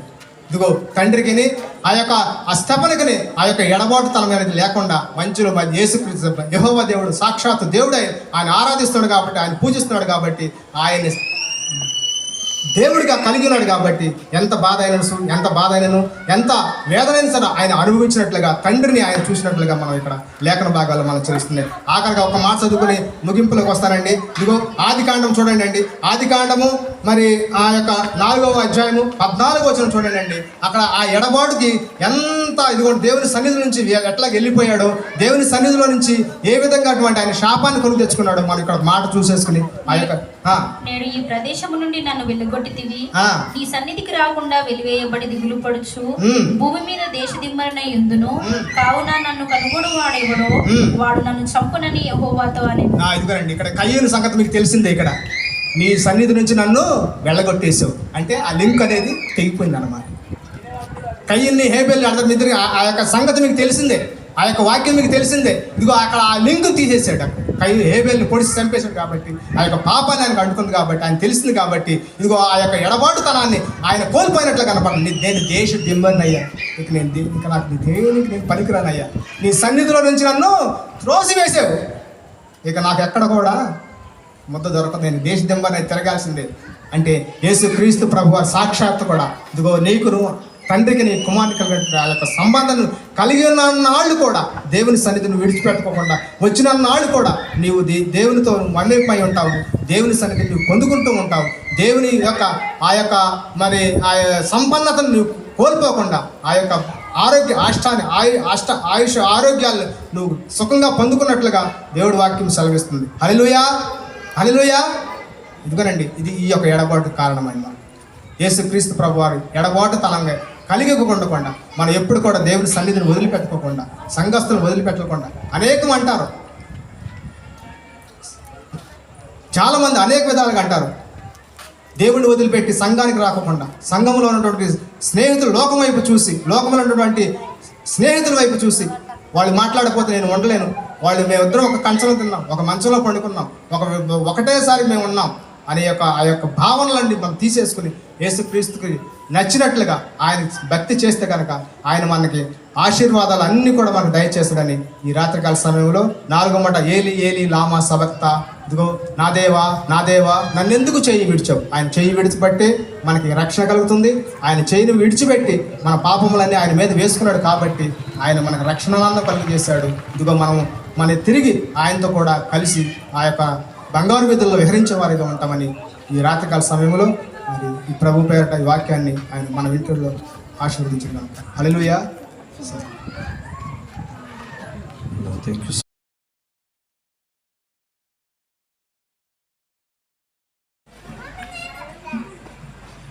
ఐదో మాట, అటు తర్వాత సమస్తమును అప్పటికి సమాప్తమైనదని యేసు ఎరిగి లేఖనము నెరవేరునట్లు నేను దప్పుకొనుచున్నానను.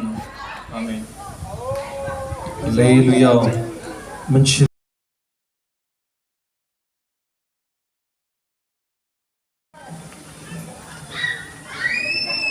హల్లెలూయా.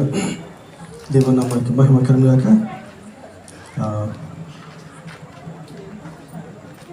2-3 వచనాలు మనం ధ్యానం చేసుకుందాం.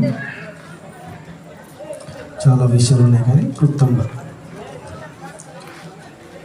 అక్కడ అటు తర్వాత సమస్తమును అప్పటికి సమాప్తమైనదని ఎరిగి లేఖనము నెరవేరునట్లు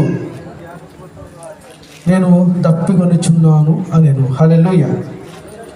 ఏంటంట? లేఖనము నెరవేరునట్లు దప్పికొనిచున్నాను.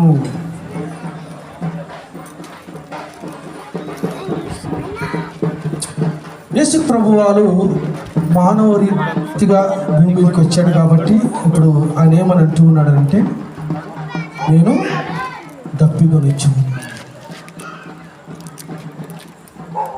ప్రశ్న రావచ్చు, దేవుడు కదా దాహం వేసిందా అంటే అవును, ఆయన దేవుడే. కానీ ఎలా వచ్చాడు భూమి మీదకి? ఒక మానవునిగా శరీరధారిగా భూమి మీదకి వచ్చాడు. ఇంకొకటి ఏంటి అంటే అసలు దేనికి సమాప్తమైనది అని అంటే తండ్రి చిత్తమును నెరవేర్చాడు. హల్లెలూయా. ఏం నెరవేర్చాడు? తండ్రి చిత్తమును నెరవేర్చడానికి ఆయన భూమి మీదకి వచ్చాడు. వాస్తవానికి ఆయనను శిలువ మీద వేసి మేకులు కొట్టే ధైర్యము దమ్ము ఎవరికి లేదు. ఆయన అప్పటికంటాడు, నేను తలుచుకుంటే పరలోకం నుండి 77,000 దేవదూతలు భూమి మీదకి దిగి వచ్చాయంటే భూమిని నాశనము చేయగలవు, కానీ నేను భూమి మీదకి వచ్చింది దేనికి? మీ కొరకు నేను ప్రాణము పెట్టడానికే వచ్చాను. హల్లెలూయా. సో అతని దాహం ఏమిటంటే ఈ లోకంలో ఏ మానవుడు నశించటము ఆయనకి ఇష్టము లేదు. అందుకే నేను మార్కు సువార్త చివరి అధ్యాయంలో, మత్తయి సువార్త చివరి అధ్యాయంలో అంటాడు, మీరు సర్వలోకమునకు వెళ్ళి సర్వ సృష్టికి సువార్తను ఎవరు చెప్పారన్నమాట? చెప్పాలి. గట్టి చెప్పండి. యేసు ప్రభు వాళ్ళు చెప్పారు. ఎవరికి చెప్పాడు? శిష్యులకు.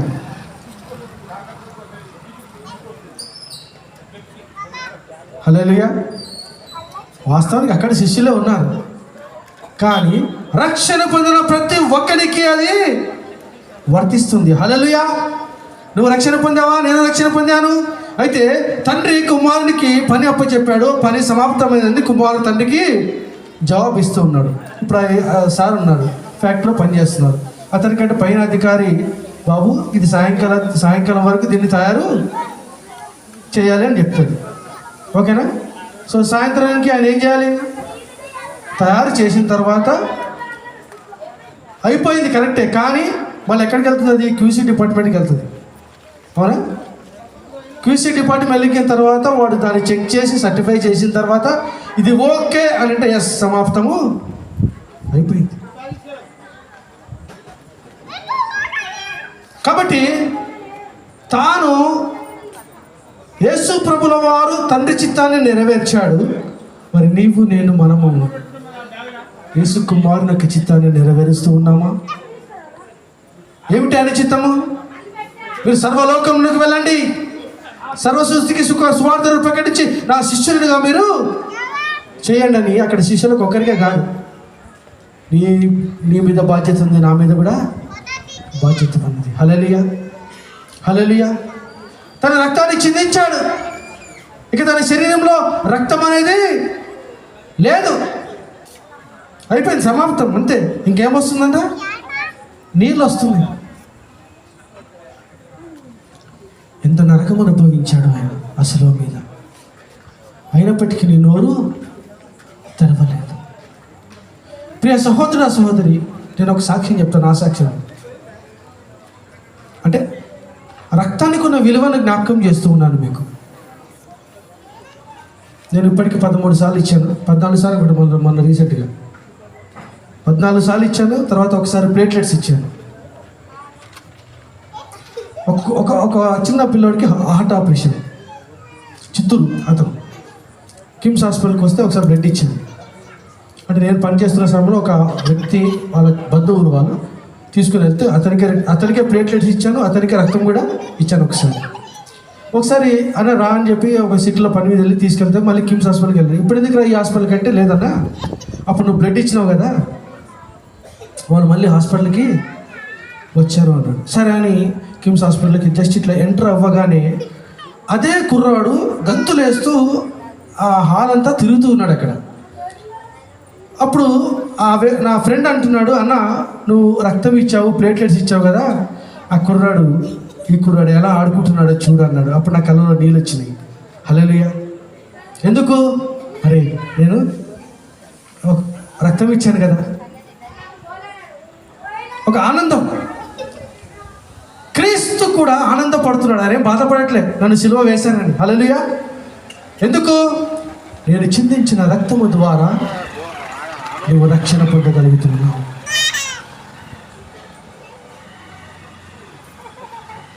అందుకనే రక్తదానము చేయడం ప్రాణము కాపాడండి అడ్వర్టైజ్మెంట్ ఇస్తూ ఉంటారు కదా. మనమైతే ప్రాణం పెట్టలేం, మనం ప్రాణం ఇవ్వలేం.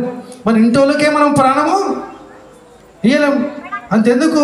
మరి ఒక కిడ్నీ బాగలేదు, ఒక కిడ్నీ ఇలాంటి ఇస్తాడా? నీ ఇంట్లో ఉన్న వ్యక్తి ఇస్తాడా? ఇవ్వడు. అమ్మో నాది నీకు ఇస్తే మరి నా పరిస్థితి ఏంటి? కానీ క్రీస్తు అలా ఆలోచన చేయలేదు. సర్వలోక మానవాళి పాపముల కొరకై తన పరిశుద్ధ రక్తమును చిందించి నన్ను పరిశుద్ధపరిచి నీతిమంతునిగా ఆయన చేసి ఉన్నాడు. హల్లెలూయా, హల్లెలూయా. తో సమాప్తమైనది.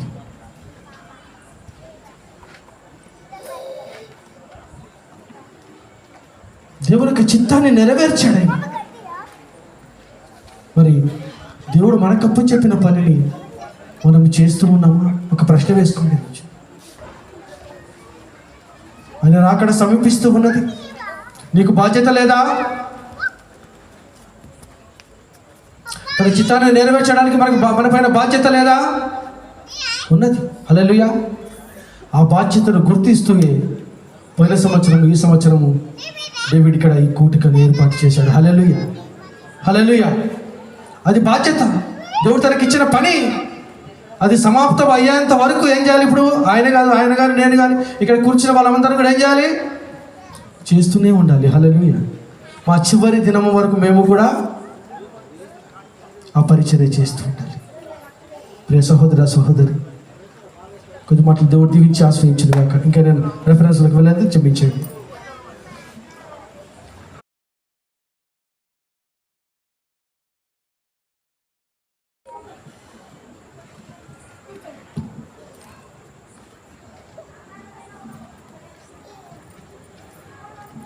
హల్లెలూయా, హల్లెలూయా. కొంచెం అందరు గట్టిగా చేతులెత్తి హల్లెలూయా, హల్లెలూయా, స్తోత్రం, దేవుడికి స్తోత్రం. చదవండి ఒకసారి 6వ మాట. యేసు ఆ చిరక పుచ్చుకొని సమాప్తమైనదని చెప్పి తల వంచి ఆత్మను అప్పగించాడు. సమాప్తమైనదని చెప్పి తల వంచి ఆత్మను అప్పగించుకొని. ఆల్రెడీ సమాప్తమైన దాని గురించి మనం ఇందాకనే విన్నాం 5వ మాటలోనే. సరే, కొన్ని విషయాలు మనం చూద్దాము. సమాప్తమైనది అని చెప్తున్నాడు కదా సిలువలో. జాగ్రత్త వినండి. యేసుక్రీస్తు సిలువలో ఉన్నప్పుడు ఎవరితో మాట్లాడుతున్నాడు? మొత్తం 7 మాటలు మాట్లాడాడు. అందులో 5 మాటలు ఒక వ్యక్తితో మాట్లాడుతున్నాడు, 2 మాటలు మాత్రం వాళ్ళ అమ్మతో, ఇంకోటి దొంగతో మాట్లాడింది కదా. చూడండి, దీంట్లోకి వెళ్ళక ముందు మీకు ఒక వచనాన్ని నేను చూపించాలనుకుంటున్నాను. యోబు గ్రంథము 19వ అధ్యాయము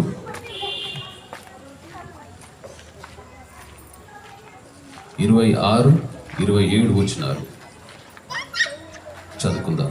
ఇలాగు నా చర్మము చీకిపోయిన తర్వాత శరీరముతో నేను దేవుని చూచెదను, నా మట్టుకు నేనే చూచెదను, మరి ఎవరును కాదు, నేనే కన్నులారా ఆయన చూచెదను. చాలు. ఇది ఎవరు పలుకుతున్నారు తెలుసా? యోబు. యోబు అంటే దేవుని చాలా ఇష్టముతో, దేవుని చాలా ఇష్టపడే వ్యక్తి. అతనికి ఎన్ని శ్రమలు వచ్చినా నేను దేవుని విడిచిపెట్టను అని ఈ యొక్క మాట ఆయన పలుకుతున్నాడు. ఏమని? నా శరీరము చీకిపోయిన తర్వాత శరీరముతో నేను ఎవరిని చూస్తానంట? దేవుణ్ణే చూస్తాను తప్ప ఎవరిని చూడను, మనుషుల వైపు నేను చూడను అని సాక్ష్యం ఇస్తున్నాడు. హల్లెలూయా. దాని కింద వచ్చిన ఏముంది?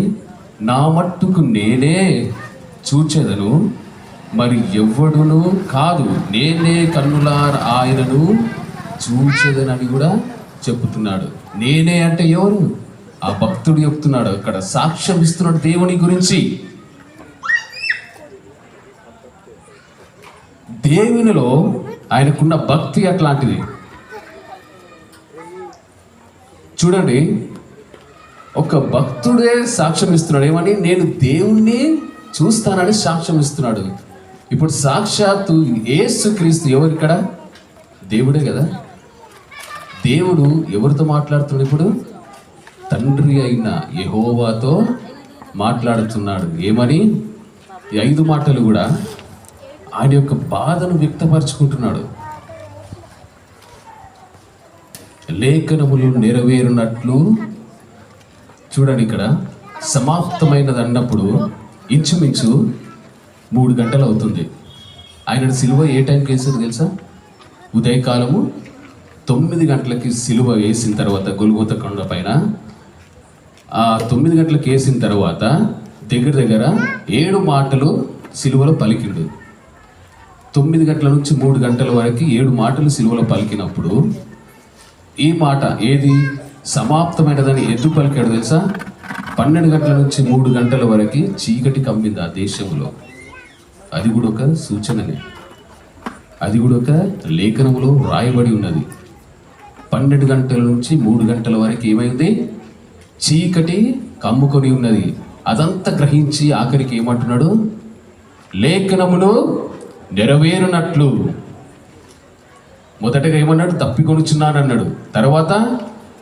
6-7 మాటలకి ఎక్కువ గ్యాప్ లేదు. వెంటనే ఈ మాటలు చెప్పేస్తాడు. ఏమని? సమాప్తమైనది. ఏది? నా పని, నువ్వు నన్ను పంపించిన పని సమాప్తమైనది. ఏంటి ఆయన చేసిన పని ఏంటిది? యోహాను సువార్తలో 17వ అధ్యాయం ఏంటిదో తెలుసా? 17వ అధ్యాయంలో ఏముంటుంది? యేసుక్రీస్తు చేసిన ప్రార్థన. అర్థమైందా?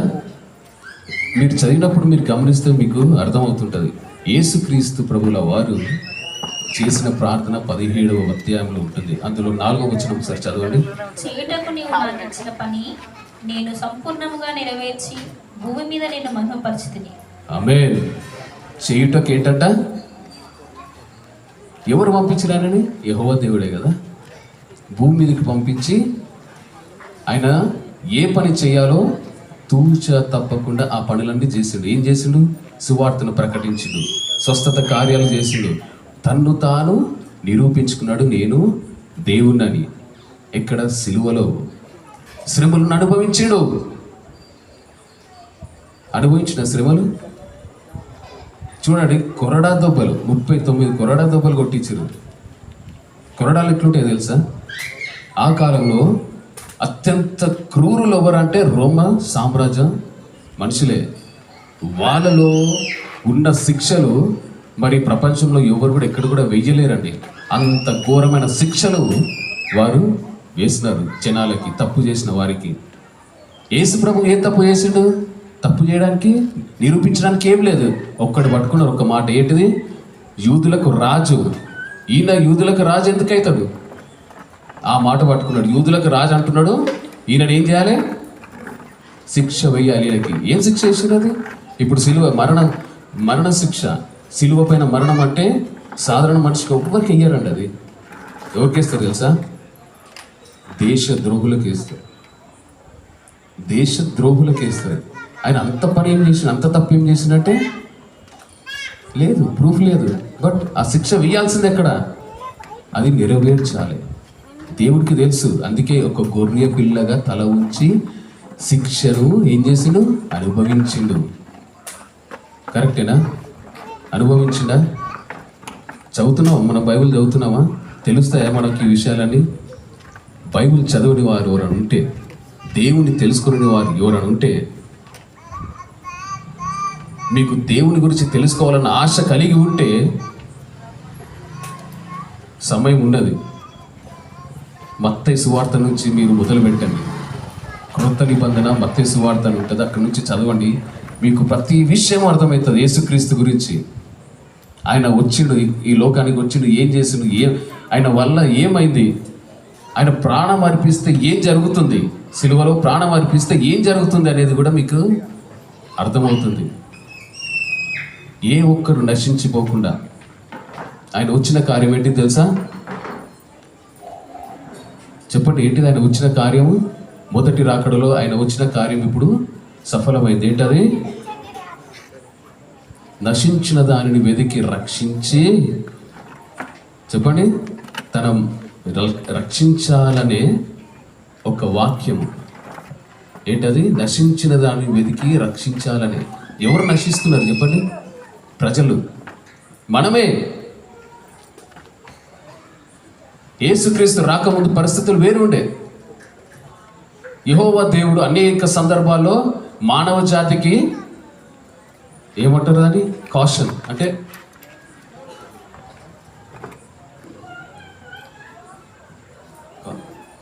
ఒక హెచ్చరికను ఇస్తూ వచ్చాడు.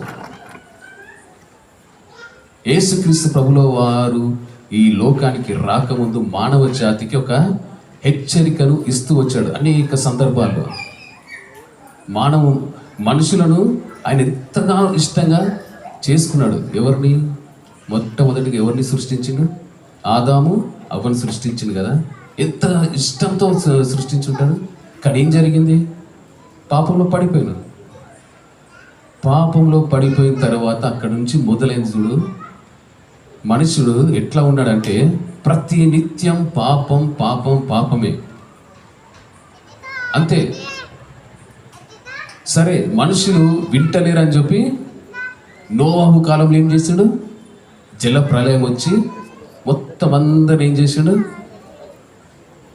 మొత్తం అందరూ నాశనం చేసేసాడు కదా. కేవలం నోవాహు కుటుంబం మాత్రమే రక్షింపబడ్డది. తర్వాత తిరిగి మానవ జాతి మళ్ళీ ప్రారంభమైంది. అయిన తర్వాత మళ్ళీ కొన్ని సందర్భాలు దేవుడు హెచ్చరిస్తూ వచ్చాడు. ఆయనను వినలేదు. ఇది కాదని చెప్పి ఇప్పుడు ఎవరిని పంపించాడు లోకానికి చెప్పండి? సాక్షాత్తు తన యొక్క కుమారుని మాత్రమే పంపించాడు. ఎవరు ఆయన? యేసుక్రీస్తు ప్రభుల వారు. దేనికోసం వచ్చారు? మనం నశించిపోకూడదని ఆయనని లోకానికి పంపించి, అంతకుముందు ఏం చేస్తుండేవారు తెలుసా? ఎవరైనా తప్పులు చేస్తే ఏం చేస్తుండే? బలులు అర్పిస్తుండే కదా. ఇప్పుడు యేసుక్రీస్తు ఏమై ఉన్నాడు? బలి. పస్కా పండుగ దినమున ఆయన ఏమై ఉన్నాడు? సిలువ పైన బలి అయ్యాడు. ఎవరి కోసం? మన కోసమే. మనము నశించిపోకూడదని మన కోసమైన సిలువలో బలియాగమైంది. ఇంతకంటే గొప్ప విషయం ఏముంది చెప్పండి? మన పాపం కోసం ఒక ఆయన బలి అయ్యాడు. ఇక ఏమన్నాడు ఇక్కడ? ఇప్పుడు బలులు లేవుగా, బలులు అర్పించాల్సిన పని లేదు, అయిపోయింది. నేను మీకోసం బలి అయిపోయినా. మీరు చేయాల్సింది ఒక్కటి ఏంటిది? ఏం చేయాలి? మీరు నన్ను నమ్ముకోండి, నిత్య జీవానికి వారసులం, పరలోక రాజ్యానికి మనము డైరెక్ట్ పాస్ వచ్చేస్తుంది. మనం ఎవరిని నమ్ముకుంటే? యేసుక్రీస్తుని నమ్ముకుంటే. లేదు నేను నమ్ముకోను, నేను యేసుక్రీస్తుని నమ్ముకోను, నాకు వద్దు అన్నావు అనుకో, ఏదో ఒక రోజు నువ్వు మన జీవితం శాశ్వతము, మనం ఇక్కడే ఉంటాము అన్నవారు ఉన్నారా చెప్పండి? నేను భూమిపైనే ఉంటా ఇళ్ళకాలము అని అన్నవారు ఎవరు ఉన్నారా? ఒక రోజు మనం అందరం ఈ భూమిని విడిచి వెళ్ళాల్సిందే కదా. లేదు నేను ఇక్కడే ఉంటా, శాశ్వతంగా ఉండేవాడిని నేనే అన్నవాడు దేవుడైతాడు. ఉన్నారు అట్లాంటి వారు ఎవరు?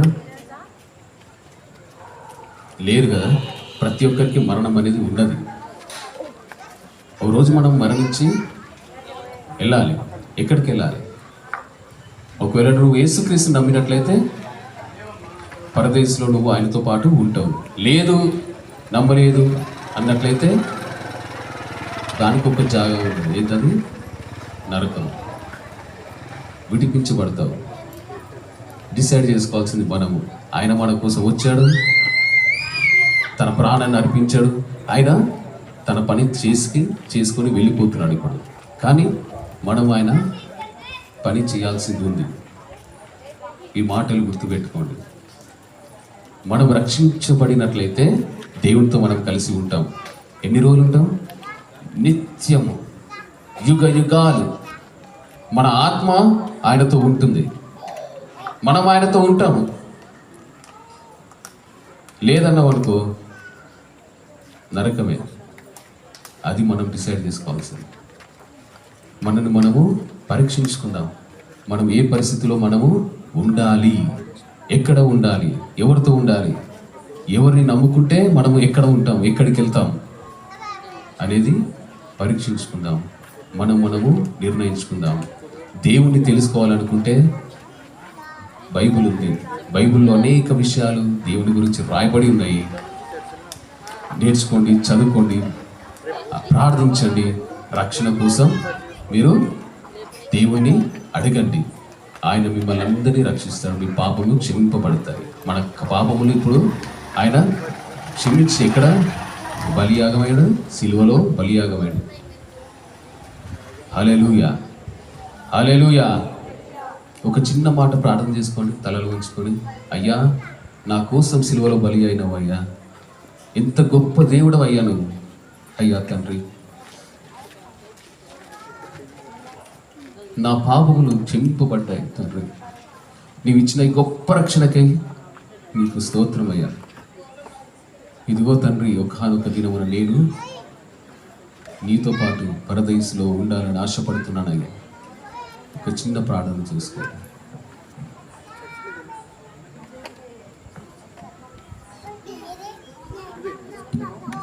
మంచిది. అలాగే ప్రార్థన చేసుకోండి, తీర్మానం చేసుకోండి. దేవుడు నీ కొరకు చేసినటువంటి త్యాగము మరువలేనటువంటి త్యాగము. మార్పు లేనటువంటి దేవుడు నిన్ను ప్రేమించున్నాడు. పరిశుద్ధుడా మీకు వందనాలు. విన్న ప్రతి మాట ప్రతి హృదయంలో స్థిరపరచండి. తీర్మానం చేసుకున్న ప్రతి బిడ్డను నీ హస్తములకు అప్పగించుకునిచుండగా నీ కృప చూపమని యేసు నామములో అడిగి వేడుకునిచున్నాము తండ్రి. హల్లెలూయా. ముగింపు మాటలో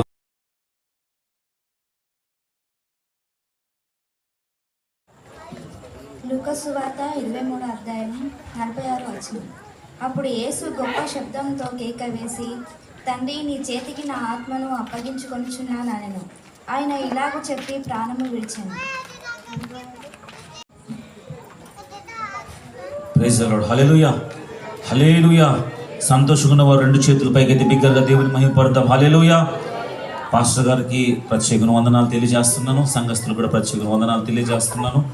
మరి ఇంతటి చక్కని అవకాశం మాకు అనుగ్రహించిన దేవాది దేవుని కూడా ప్రత్యేకమైన వందనాలు. మరి ఇంకా వాక్యం చెప్పుకుందామని చెప్పేసి మీరు అందరు చేతులెత్తి దేవుని స్తుతించారు. అవునా? మరి చెప్పండి, మీరు అందరూ కూడా చేతులెత్తి ఇంకా వాక్యం చెప్పుకుందామని ఎత్తారా? ఎత్తిన వారు మరొకసారి స్తోత్రం చెప్దాం. హల్లెలూయా, హల్లెలూయా. నేను చూస్తున్నా, సేవకులు చూస్తున్నారు, కానీ దేవుడు కూడా చూస్తున్నాడు. మీరు అందరు చేతులు ఎత్తారు. ఎంతసేపు అని చెప్పొచ్చు అంటారా? అయ్యో లేదు, సమయం ఇచ్చిన దాన్ని బట్టి సమయాన్ని బట్టి మనం ముగించుకుందాం. చక్కగా ఇంతవరకు కూడా సేవకులందరూ కూడా మరి మొదటి 6 మాటలు దేవుని మరి కల్వరి సిలువలో నిజంగా ఆ యొక్క పరిస్థితుల్లో కూడా ప్రభుని యేసుక్రీస్తు వారు గారు మాట్లాడినటువంటి చక్కని మాటలు, చివరి మాటలు, అమూల్యమైన మాటలు, సందేశాన్ని అందించున్నారు. ఈ యొక్క 7వ మాట కూడా మనం ధ్యానం చేసుకుందాం. అందరూ త్వరలో వచ్చి చిన్న మాట ప్రార్థన చేసుకొని మరి ఈ యొక్క వాక్య ధ్యానానికి వెళ్తాం. మహాపరిశుద్ధుడా, మహోన్నతుడా, గొప్ప దేవా, నీ ఘనమైన నామానికి వందనాలు తండ్రి. ఈ సాయంకాల వేళలో ప్రభునైనా అయ్యా, నీ దాసుడు తండ్రి, నీ దాసుడికి ఉన్నటువంటి యొక్క ప్రేరేపణ బట్టి, నువ్వు ఏర్పాటు చేసినటువంటి యొక్క కోరికను బట్టి నీ సన్నిధికి వస్తున్నాం తండ్రి. సిలువలో తండ్రి ప్రభా, నువ్వు పలికినటువంటి 7 అమూలమైన మాటలు తండ్రి ధ్యానం చేయడం కృప చూపినావు. ఇంతవరకు ప్రభా, నీ దాసులను నిలబెట్టుకొని చక్కగా తండ్రి 6 మాటలు మాట్లాడటకు సహాయం చేసావు. ఈ చివరి మాట 7వ మాట ధ్యానం చేస్తుండగా నీ సన్నిధి మాకు తోడుగా ఉంచు అయ్యా. పరిశుద్ధాత్మను మాకు సహాయంగా తెచ్చి మీ నోటికి బోరగా వాడుకోమని యేసు నామమున ప్రార్థిస్తున్నాను తండ్రి. బిగ్గర చెప్తాం ఆమేన్. హల్లెలూయా, హల్లెలూయా. చివరి మాట మన లూకా సువార్త 23వ అధ్యాయము 46వ వాక్యంలో, అప్పుడు యేసు గొప్ప శబ్దముతో కేక వేసి, తండ్రి, నీ చేతికి నా ఆత్మను అప్పగించుకొనుచున్నాను అనేను. హల్లెలూయా. తండ్రి నిజంగా ఈరోజు మనం ఈ మాటను ధ్యానం చేస్తున్నట్టయితే తన ఆత్మను ఏం చేస్తున్నాడంట? అప్పచెప్పుకుంటున్నాడు. ఎవరికి? తండ్రికి అప్పచెప్పుకుంటున్నాడు. ఇంతవరకు మరి సహోదరులు కూడా చెప్పి ఉన్నారు, ఏమనంటే సమాప్తమైనది అని చెప్పి ఉన్నారు. ఈ లోకానికి ఆయన వచ్చినటువంటి కార్యాలు, లేకపోతే తండ్రి చిత్తాన్ని నెరవేర్చి తను చేయవలసినటువంటి కార్యాలన్నీ కూడా చేసి ముగించి సమాప్తమైనదని చెప్పిన తర్వాత ఇప్పుడు ఆయన ఏం చేస్తున్నాడంట? తన ఆత్మను తండ్రి చేతికి అప్పగిస్తున్నాడు. హల్లెలూయా. మనం గమనించినట్లయితే తన్ను తాను అప్పగించుకుంటున్నట్లుగా ఇక్కడ లేఖనాలు చూస్తున్నాం. యేసుక్రీస్తు ప్రభుల వారిని మరణానికి ఎవరో తీసుకొచ్చి మరి ఏదో కుయిక్కి పని లేకపోతే ఇంకేదో చేసి ఆయనను బంధించి తీసుకెళ్ళి అని మనం అనుకుంటున్నాం. కానీ లేఖనాలు సెలవిస్తుంది ఏమని తెలుసా? తన్ను తానుగానే అప్పగించుకున్నాడంట. చదువుదాం ఒకసారి. ఆ మాట ఎక్కడుందంటే గలతీయులకు రాసిన పత్రిక, ఒకసారి అందరూ పరిశుద్ధ గ్రంథం తీయండి.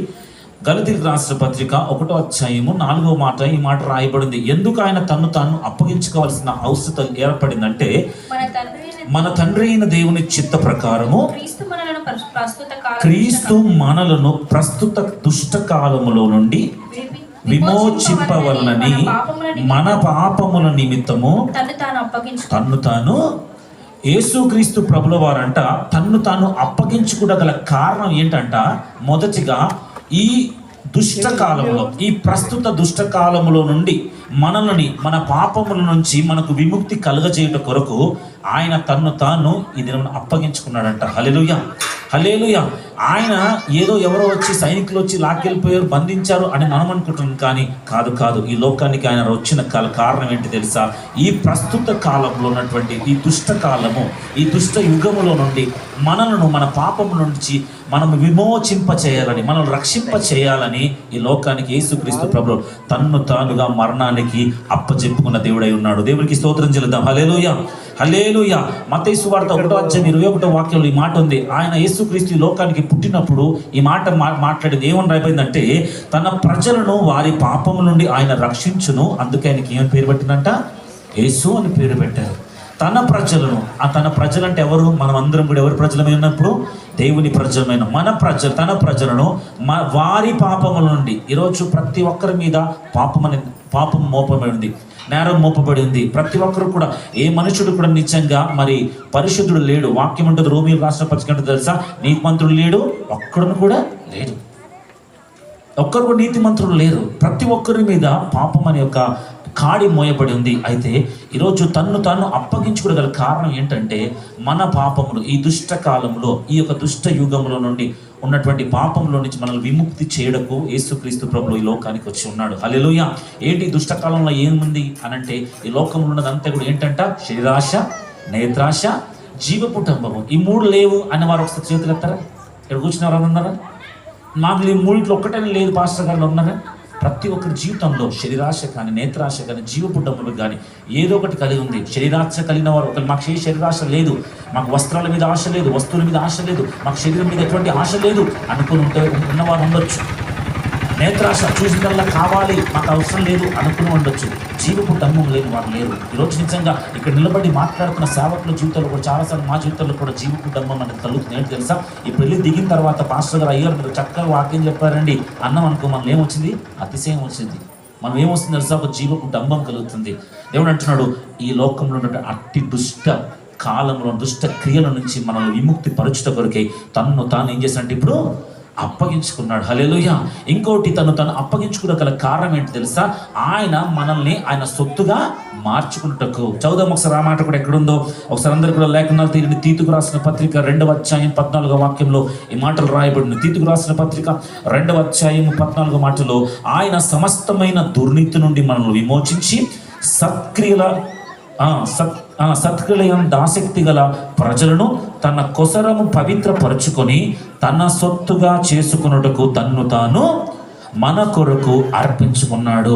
దుష్టక్రియల నుంచి తప్పించిన దేవుడు ఈ దుష్టకాలంలో ఉన్నటువంటి లోక ఆశల నుంచి, లోక క్రియల నుంచి మనల్ని విముక్తి పరచడం కొరకు తన్ను తాను అప్పగించుకున్న దేవుడు ఈరోజు నిన్ను రక్షించి ఆయన మీద నుండి పాపపు దాస్య కాడి నుంచి విడిపించిన తర్వాత ఆయన నిన్ను విడిచిపెట్టలేదు. ఇప్పుడు ఏమంటుంది తెలుసా? నీవు నా సొత్తు అంటున్నాడు. దేవునికి స్తోత్రం చెల్లిద్దాం. హల్లెలూయా, హల్లెలూయా. ఆయన ఇప్పుడు మనల్ని ఏమంటున్నాడు తెలుసా? నీవు నా వాడవు అంటున్నాడు దేవుడు. నీవు నా సొత్తువు, నా స్వాస్థ్యం అని దేవుడు పలుకుతున్నాడు. మనల్ని చూసి నా కుమారుడు, నా కుమార్తె అని దేవుడు పలుకుతున్నాడు. ఎందుకు తెలుసా?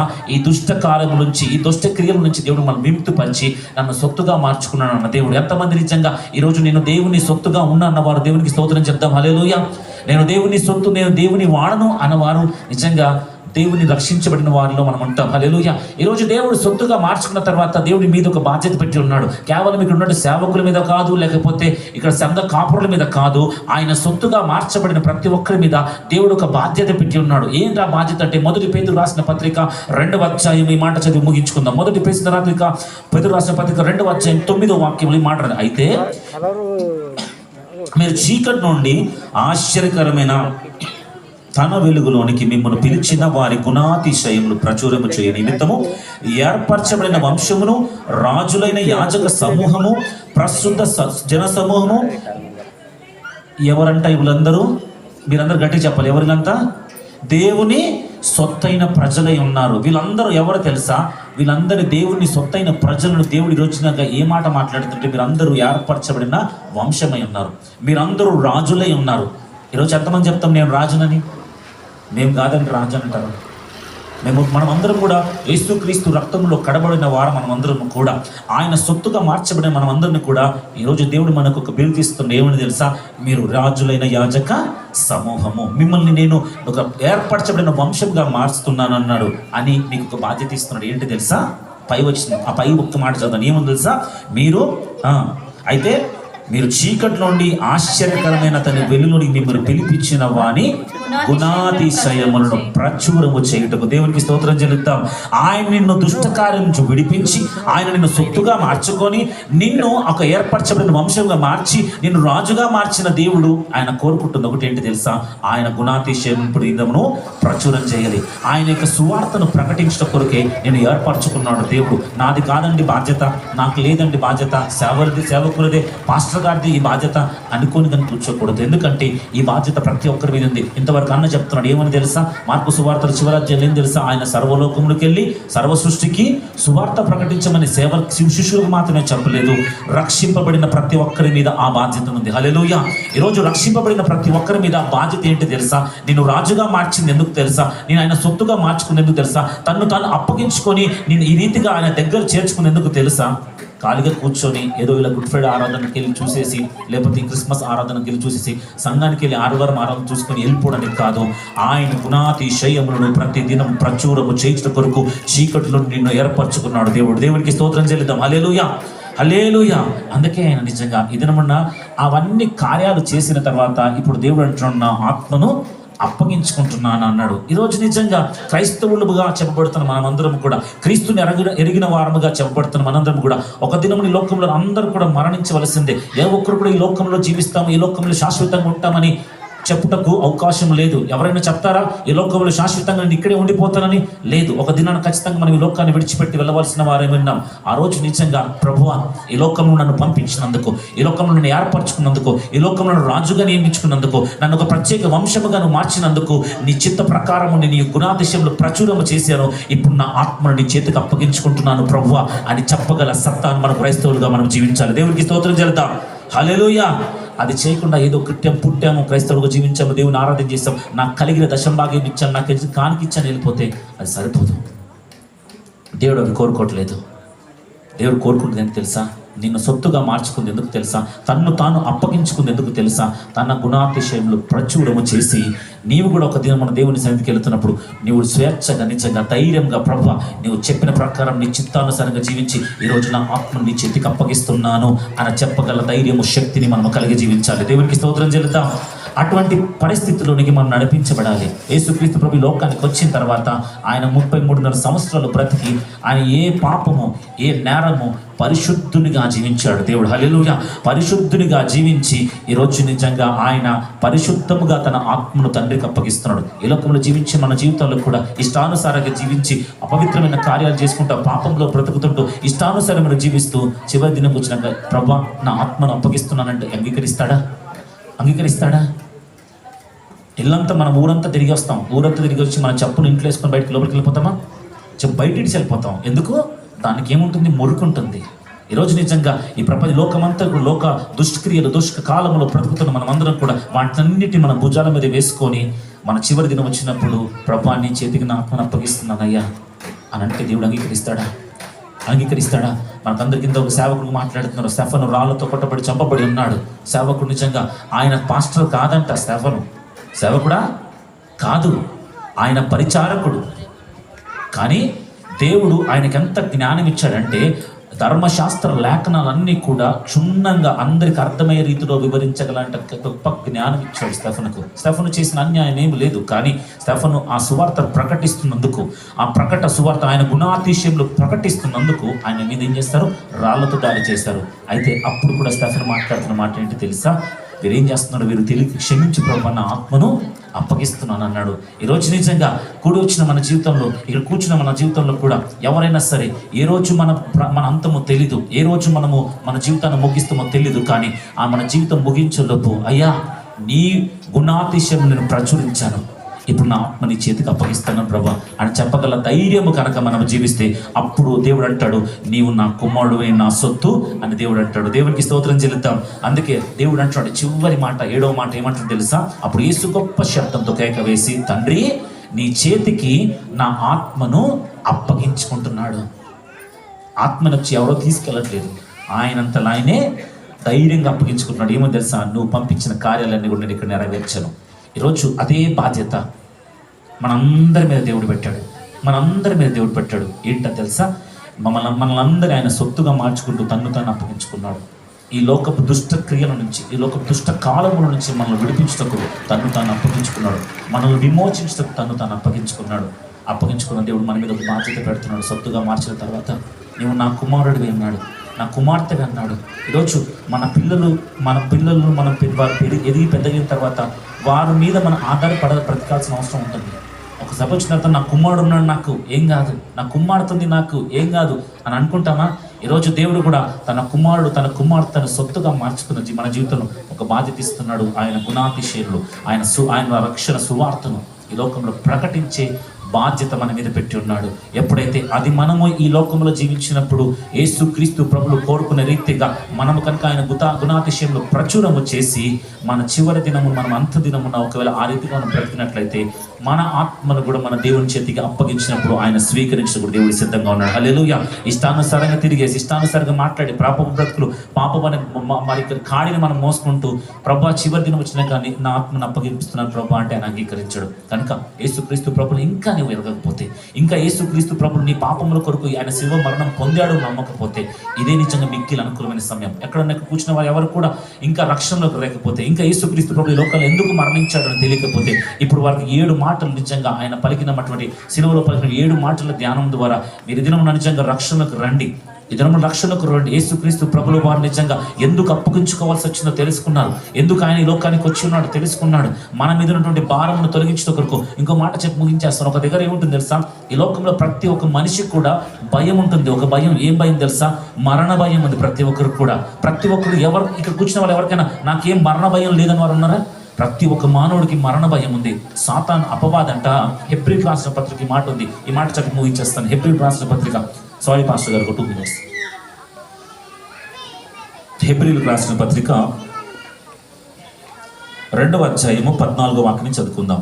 హెబ్రీయులకు రాసిన పత్రిక 2వ అధ్యాయం 14వ వాక్యం నుంచి. కాబట్టి ఆ పిల్లలు రక్త మాంసములు గలవారైనందున ఆ ప్రకారమే మరణము యొక్క బలము గలవానిని అనగా అపవాదిని మరణము ద్వారా నశింప చేయుటకు జీవిత కాలమంతయు మరణ భయము చేత దాస్యమునకు లోబడిన వారిని విడిపించుటకును ఆయన కూడా రక్త మాంసములో పాలివాడాయను. కాబట్టి ఆ పిల్లలు రక్త మాంసము గలవారైనందున ఆ ప్రకారమే. ఇప్పుడు మనం అందరం రక్త మాంసము గలవారమే కదా, మనం అందరము రక్త మాంసము గలవారమే. ఆ ప్రకారమే మరణం యొక్క బలము గలవాడు ఎవడు? మరణం యొక్క బలము గాడంట అపవాది. అపవాదికి ఒక శక్తి ఉంది. ఏంటంటే తెలుసా? ఆయన పిల్లల దగ్గరికి వచ్చి, రక్త మాంసము గల పిల్లల దగ్గరికి వచ్చి ఏం చూపిస్తుంది తెలుసా? ఒక భయాన్ని చూపిస్తున్నాడు. ఏం భయం తెలుసా? మరణం అనే భయం చూపిస్తున్నాడు. అయితే ఈరోజు యేసుక్రీస్తు ప్రభువు ఈ లోకానికి ఎందుకు వచ్చాడు తెలుసా? నీ మీద ఉన్నటువంటి అపవాది నీవు చూపిస్తూ భయపెడుతున్నాడు. మరణ భయాన్ని నుంచి నేను విముక్తి పొందడానికి యేసుక్రీస్తు ప్రభువు శిలువ మరణం ఎక్కాడు. హల్లెలూయా, హల్లెలూయా. అనుకోవచ్చు శరీరానికి మరణం ఉంటుంది. అయ్యా మరణం అంటుంది కదా, ఇంక నేను ఎప్పుడు జీవిస్తానా అనుకోడానికి లేదు. శరీరానికి మరణం ఉంటుంది, కానీ నీలో ఉన్న జీవాత్మకు మాత్రం మరణము లేదు. నీ ఆత్మ, నీ జీవాత్మ నరకములోనికి పోకుండా ఆ పరలోకములో నిత్య జీవంలో ఉండాలని యేసుక్రీస్తు ప్రభువు వారి ఈ లోకములకు రక్త మాంసములుగా వచ్చి ఆయన నీవు చేసిన పాపాన్ని తన మీదే వేసుకొని ఆ పాపము ద్వారా ఆయన నిజంగా శిలువ మరణం ఎక్కి ఈరోజు నిజంగా మన మీద ఉన్న ప్రతి ఒక్క పాపమును, శాపమును, ప్రతి ఒక్క దుష్కార్యము నుంచి మనం విముక్తి కలగజేస్తాడు దేవుడు. నమ్మిన వారు దేవుడికి స్తోత్రం చెల్లిద్దాం. హల్లెలూయా. అందుకే అంటున్నాడు ఆయన మరణ భయాన్ని తొలగించి నీ మీద ఉన్న మరణ భయాన్ని క్రీస్తు. అందుకే అపోస్తలుడైన పౌలు అంటాడు ఏంటి తెలుసా? బ్రతుకుట క్రీస్తే, చావైతే. ఈ మాట ప్రతి క్రైస్తవుడు చెప్పవాలి. హల్లెలూయా. ప్రతి క్రైస్తవుడు నోటి ఈ మాట అని తెలుసా? ఎప్పుడైతే యేసు క్రీస్తు రక్తంలో కడబడిపోతామో మన ముందు ఆ సాతాను అపవాది ఎవడున్నాడో మన ముందు మరణ భయం చూపించినా మనకు భయం ఉండదు. ఎందుకు తెలుసా? ఒకవేళ ఈరోజు ఇక్కడ ఈ దేశంలో ఒక దేవుడు తీసుకుంటే ఎక్కడ ఉంటాం? ఏమన్నా పరలోకంలో ఉంటాం. హల్లెలూయా. అది నిరీక్షణ, అది కలగజేసి వెళ్ళాడు 33 సంవత్సరాలు. హల్లెలూయా. ప్రతి ఒక్క దేవుని బిడ్డకు ఒక ధైర్యాన్ని కలగజేసేది ఏంటి తెలుసా? బ్రతుకుట క్రీస్తే, చావైతే లాభం అనే యొక్క నిరీక్షణ కలగజేసి వెళ్ళాడు దేవుడు. అయ్యో ఇంక నేను ఎప్పుడు మరణిస్తున్నా భయం అవసరం లేదు. యేసుక్రీస్తుని ఎరగని వాడికి భయం ఏంటి తెలుసా? 100 సంవత్సరాలు బ్రతికినా కూడా రేపు చనిపోతామంటే భయపడతాడు. కానీ 30 సంవత్సరాలకైనా సరే ఈ రేపు నీకు దేవుడి ద్వారా నీకు మరణం వస్తుందంటే సంతోషంగా ప్రభు సన్నిధిలో ఉంటామని నిరీక్షణ ఉండేది. కేవలము దేవుని ఎరిగి రక్షణలోకి నడిపించినబడి మనకు మాత్రమే. దేవునికి బిగ్గరగా స్తోత్రం చెల్లిద్దాం. హల్లెలూయా. అందుకని యేసుక్రీస్తు ప్రభు అంటున్నాడు, ఇప్పుడు నా ఆత్మను నీ చేతికి అప్పగిస్తున్నా అంటున్నాడు. మనమందరం కూడా ఇదే రీతిగా ప్రభు ఏ రీతిగా అయితే తన ఆత్మను అప్పగించుకున్నాడో, మనమందరం కూడా ఒక దినాన్న ఈ లోకాన్ని విడిచిపెట్టిన వారమే ఉన్నాం. మనం కూడా ఆ రీతిగా ప్రభు ఈ లోకంలో పరిచయం చేస్తాడు. ఆయన మరణ పునరుత్థానముల గురించినటువంటి సువార్తను ప్రకటించి ఒక దినమున ప్రభు రాకడలో నిజంగా ఎత్తబడే గుంపులో మనం అందరం ముందుగాక. దేవుడి ఈ మాటలు దీవించి ఆశీర్వదించండి. ఉంచండి. Thank you so much brother. చక్కటి దేవుని మాటలు మనం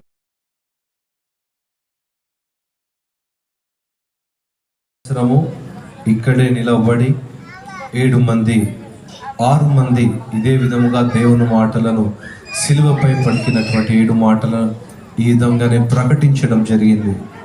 ఈ దేవుడు గొప్ప శక్తి, ఈ దేవుడు జీవము కలిగిన వాడు అని నమ్మి మరణావస్థలో మరణ పడక మీద ఉన్నటువంటి ఒక కుటుంబం, ఆ కుటుంబం ఎవరో కాదు, ఈ యొక్క స్టేజ్కి ఎగ్జాక్ట్గా ఆపోజిట్లో ఉన్నటువంటి అక్కడ కూర్చున్నారు కదా అశోక్ అన్న, వారి భార్య మరణ పడకలో ఉన్నటువంటి ఆయన ఈ దేవుడు గొప్పవాడని, ఈ దేవుడు స్వస్థపరుస్తాడు అని విని ప్రార్థన అవసరతల కొరకు సంఘానికి విన్నపం ఇక్కడ ఉన్నటువంటి రాములమ్మ ఆంటీ ద్వారా పంపించడం జరిగింది. ఇక్కడ నుంచి ప్రకటించినటువంటి మాటలు, ఈ జీవము కలిగిన మాటలు వారి హృదయంలో పడ్డాయి. కాబట్టి వారు ఎందుకు యేసు ప్రభువు దగ్గరికి మేము ఈ యొక్క విన్నపమును తీసుకుని వెళ్ళకూడదు అని వారు చేసేటటువంటి ప్రతి దగ్గరికి వెళ్ళారు. ఎక్కడికి వెళ్ళాలో అక్కడికి వెళ్ళాలి. ఎక్కడ కూడా వారికి ఫలితం కనబడకపోగా యేసు ప్రభు దగ్గరికి రావడం జరిగింది. ఈరోజు ఆయన మరణ పడక మీద నుండి ఆయన ఆపరేషన్ థియేటర్కి తీసుకుపోతుంటే వారి యొక్క కుమారుడు ఒక సవాల్ విసిరాడు. ఏంటో తెలుసా? మా నాన్నకు ఒకవేళ ఆపరేషన్ జరగకపోతే ఇదిగో మేము యేసు ప్రభువును అంగీకరిస్తాం. ఈ మాట విన్నటువంటి దేవుడు ఆయన ఆపరేషన్ థియేటర్ వరకు తీసుకొని వెళ్ళి నీకు ఆపరేషన్ అవసరం లేదని ఈరోజు సజీవ సాక్ష్యముగా ఆయన నిలవబెట్టాడు. హల్లెలూయా, హల్లెలూయా. వారిని నిలవబెట్టిన దేవుడు ఎవరినైనా నిలవబెట్టుటకు ఆయన సమర్థుడు. ఇక్కడ నుంచి వక్తలు వాక్యం చెప్పినటువంటి ప్రతి ఒక్కరు చాలా బిజీ స్కెడ్యూల్లో వచ్చారు. దేవుడు అద్భుతంగా వారిని వాడుకుని ఉన్నాడు. హల్లెలూయా. అంత మాత్రమే కాదు, రెండవ సాక్ష్యం ఏంటో తెలుసా? ఉదయం నుంచి వాతావరణం కనుక చూస్తే, నేను అన్నతో మాట్లాడుతున్న రాజన్నతో, డేవిడ్ ఇక్కడ జోరు వాన, గాలివాన, భయంకరమైనటువంటి పవర్ కూడా లేదు, మొత్తం చెట్లు సైతం పడిపోయి ఉన్నాయి. బిహెచ్ఎల్ అన్న అదే కదా మీరు చెప్పినటువంటి ఎగ్జాక్ట్ ఉన్నట్టుగా, నో ఎగ్జాగరేషన్, ఉంటే ఇంతుంటే అంతేగా అదే మాట చెప్పాడు. అక్కడ పవర్ లేదు.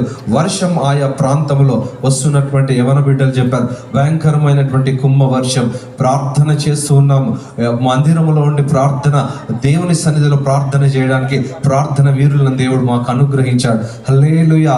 దైవజనురాలు మన మధ్య లేరు, కానీ వారి ప్రార్థన, వారి యొక్క సారథ్యంలో జరిగేటటువంటి ఈ పని దేవుడు మహిమకరంగా జరిగించి ఉన్నాడు. హల్లెలూయా. సమస్త మహిమ ఘనత ప్రభావములు దేవునికే కలుగునుగాక.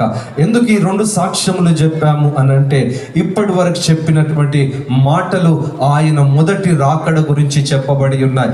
ఎందుకు మొదటి రాకడ గురించి ఇన్నిసార్లు ఇంత పదే తల నోరు మొత్తుకొని సమాజమునకు, సంఘమునకు చెప్తున్నామో తెలుసా? ఆయన మరలా ఈ భూమిపైకి, ఆయన మరలా మధ్యాకాశములోనికి రాబోతున్నాడు. ఈసారి ఆయన సిలువ పైకి రాడు. సిలువ మీద పొందినటువంటి ఆ యొక్క సిలువ రక్తమును నీవు ఒప్పుకొని నీ పాపమును క్షమాపణ పొందితే ఇదిగో ఆయన రెండవ రాకడలో నిన్ను తీసుకొని వెళుతాడు అనేటటువంటి విషయాన్ని చెప్పడానికి మొదటి రాకడ గురించి మేము ఈ విషయాన్ని తెలియజేస్తున్నాం. హల్లెలూయా, హల్లెలూయా. ఈ మాటలను మీరు అంగీకరించకపోతే, ఈ మాటలను మీరు నమ్మకపోతే రెండవ రాకడలో ఇక్కడనే విడిచిపెట్టబడతారు. విడిచిపెట్టబడితే ఏం జరుగుతుందో తెలుసా? నిత్య నరకాగ్నికి మీరు అప్పగించబడతారు. యేసు ప్రభువుల ద్వారానే మరణము నుండి విడుదల, యేసు ప్రభువు ద్వారానే ఇదిగో నీ పాపము నుండి విడుదల. యేసు ప్రభులు వారు చెప్పినటువంటి మాట ఏంటో తెలుసా?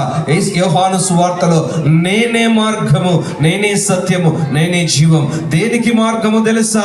ఆయన మోక్షానికి మార్గమై ఉన్నాడు. దేనికి సత్యమై ఉన్నాడో తెలుసా?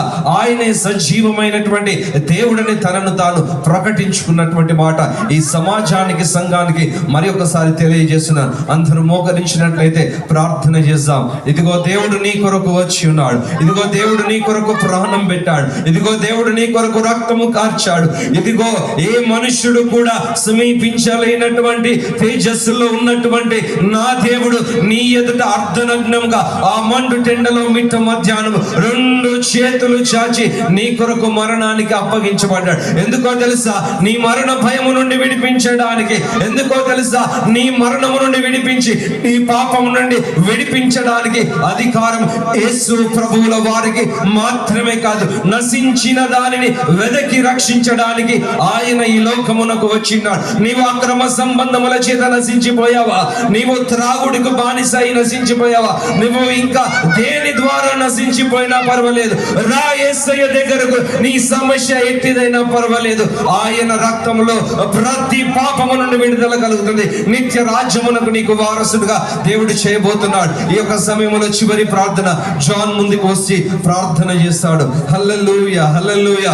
దేవుడు మనకిచ్చినటువంటి చక్కటి మాటలను బట్టి 2 చేతులైతే దేవుని స్తుతిస్తాం. హల్లెలూయా. దేవా మీకు స్తోత్రములు ప్రభువా. ఇదిగో రాజవస్త్రములను ధరింపజేయడానికి ఆయన వస్త్రములు లేని వాడిగా మార్చబడ్డాడు. ఇదిగో నీవు రాజుగా మార్చబడడానికి అర్ధనగ్నంగా ఆయన సిలువ పైకి వచ్చాడు. ఈ రాజు ఎవరో తెలుసా? ఈ దేవుడు ఎవరో తెలుసా? మరణమునకు అప్పగించబడి నిన్ను మరణం నుండి విడుదల కలుగజేశాడు. ఇదిగో ఈ రాజు ఎవరో తెలుసా? ఈ శక్తి కలిగినటువంటి దేవుడు ఎవరో తెలుసా? నీకు మరణం నుండి విడుదల, నిత్య రాజ్యములో ఆయన నిన్ను వారసునిగా చేయడానికి ఆయన వచ్చాడు. నిన్ను నీవు ఒక్కసారి ఈ మాటలను నమ్మినట్లయితే ఒక్కసారి తీర్మానం చేసుకుందాం. హల్లెలూయా, హల్లెలూయా. స్తోత్రం, స్తోత్రం. హల్లెలూయా. నీ శ్రమలలో పాలందుటయే నా దర్శనమాయనే,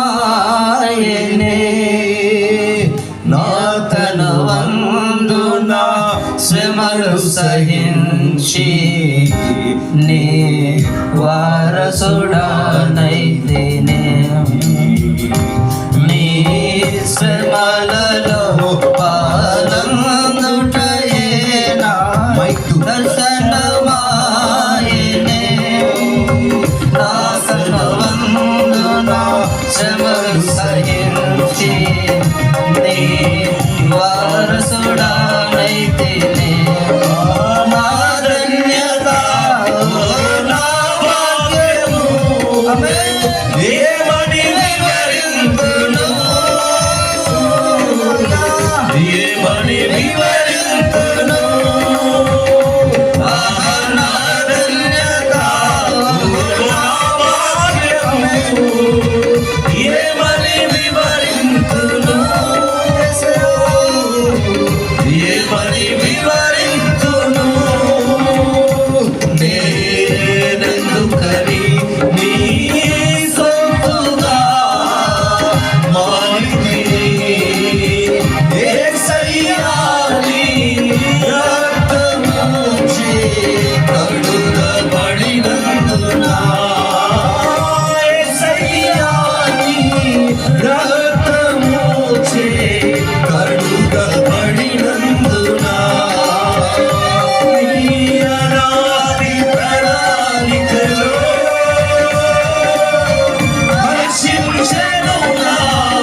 పరిశుద్ధుడా మీకు వందనాలు ప్రభువా.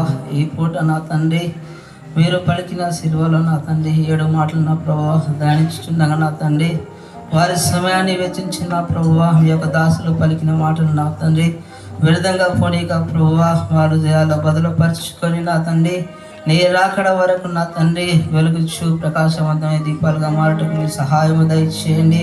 మీ యొక్క దాసులను నా ప్రభువా ఇంకను అనేక చోట్ల నా తండ్రి 7 దీప స్తంభముల వలె నా తండ్రి వారు వెలుగుచు అనేకులకు వెలిగే మాదిరిగా నా తండ్రి మీరు కృప చూపించండి. ఇప్పటి వరకు జరిగిన కూటమంతే నా తండ్రి మీకు మహిమకరంగా జరిగిందని నమ్ముచు నజరేయుడైన యేసుక్రీస్తు నామములో అడుగుతున్నా తండ్రి, ఆమేన్.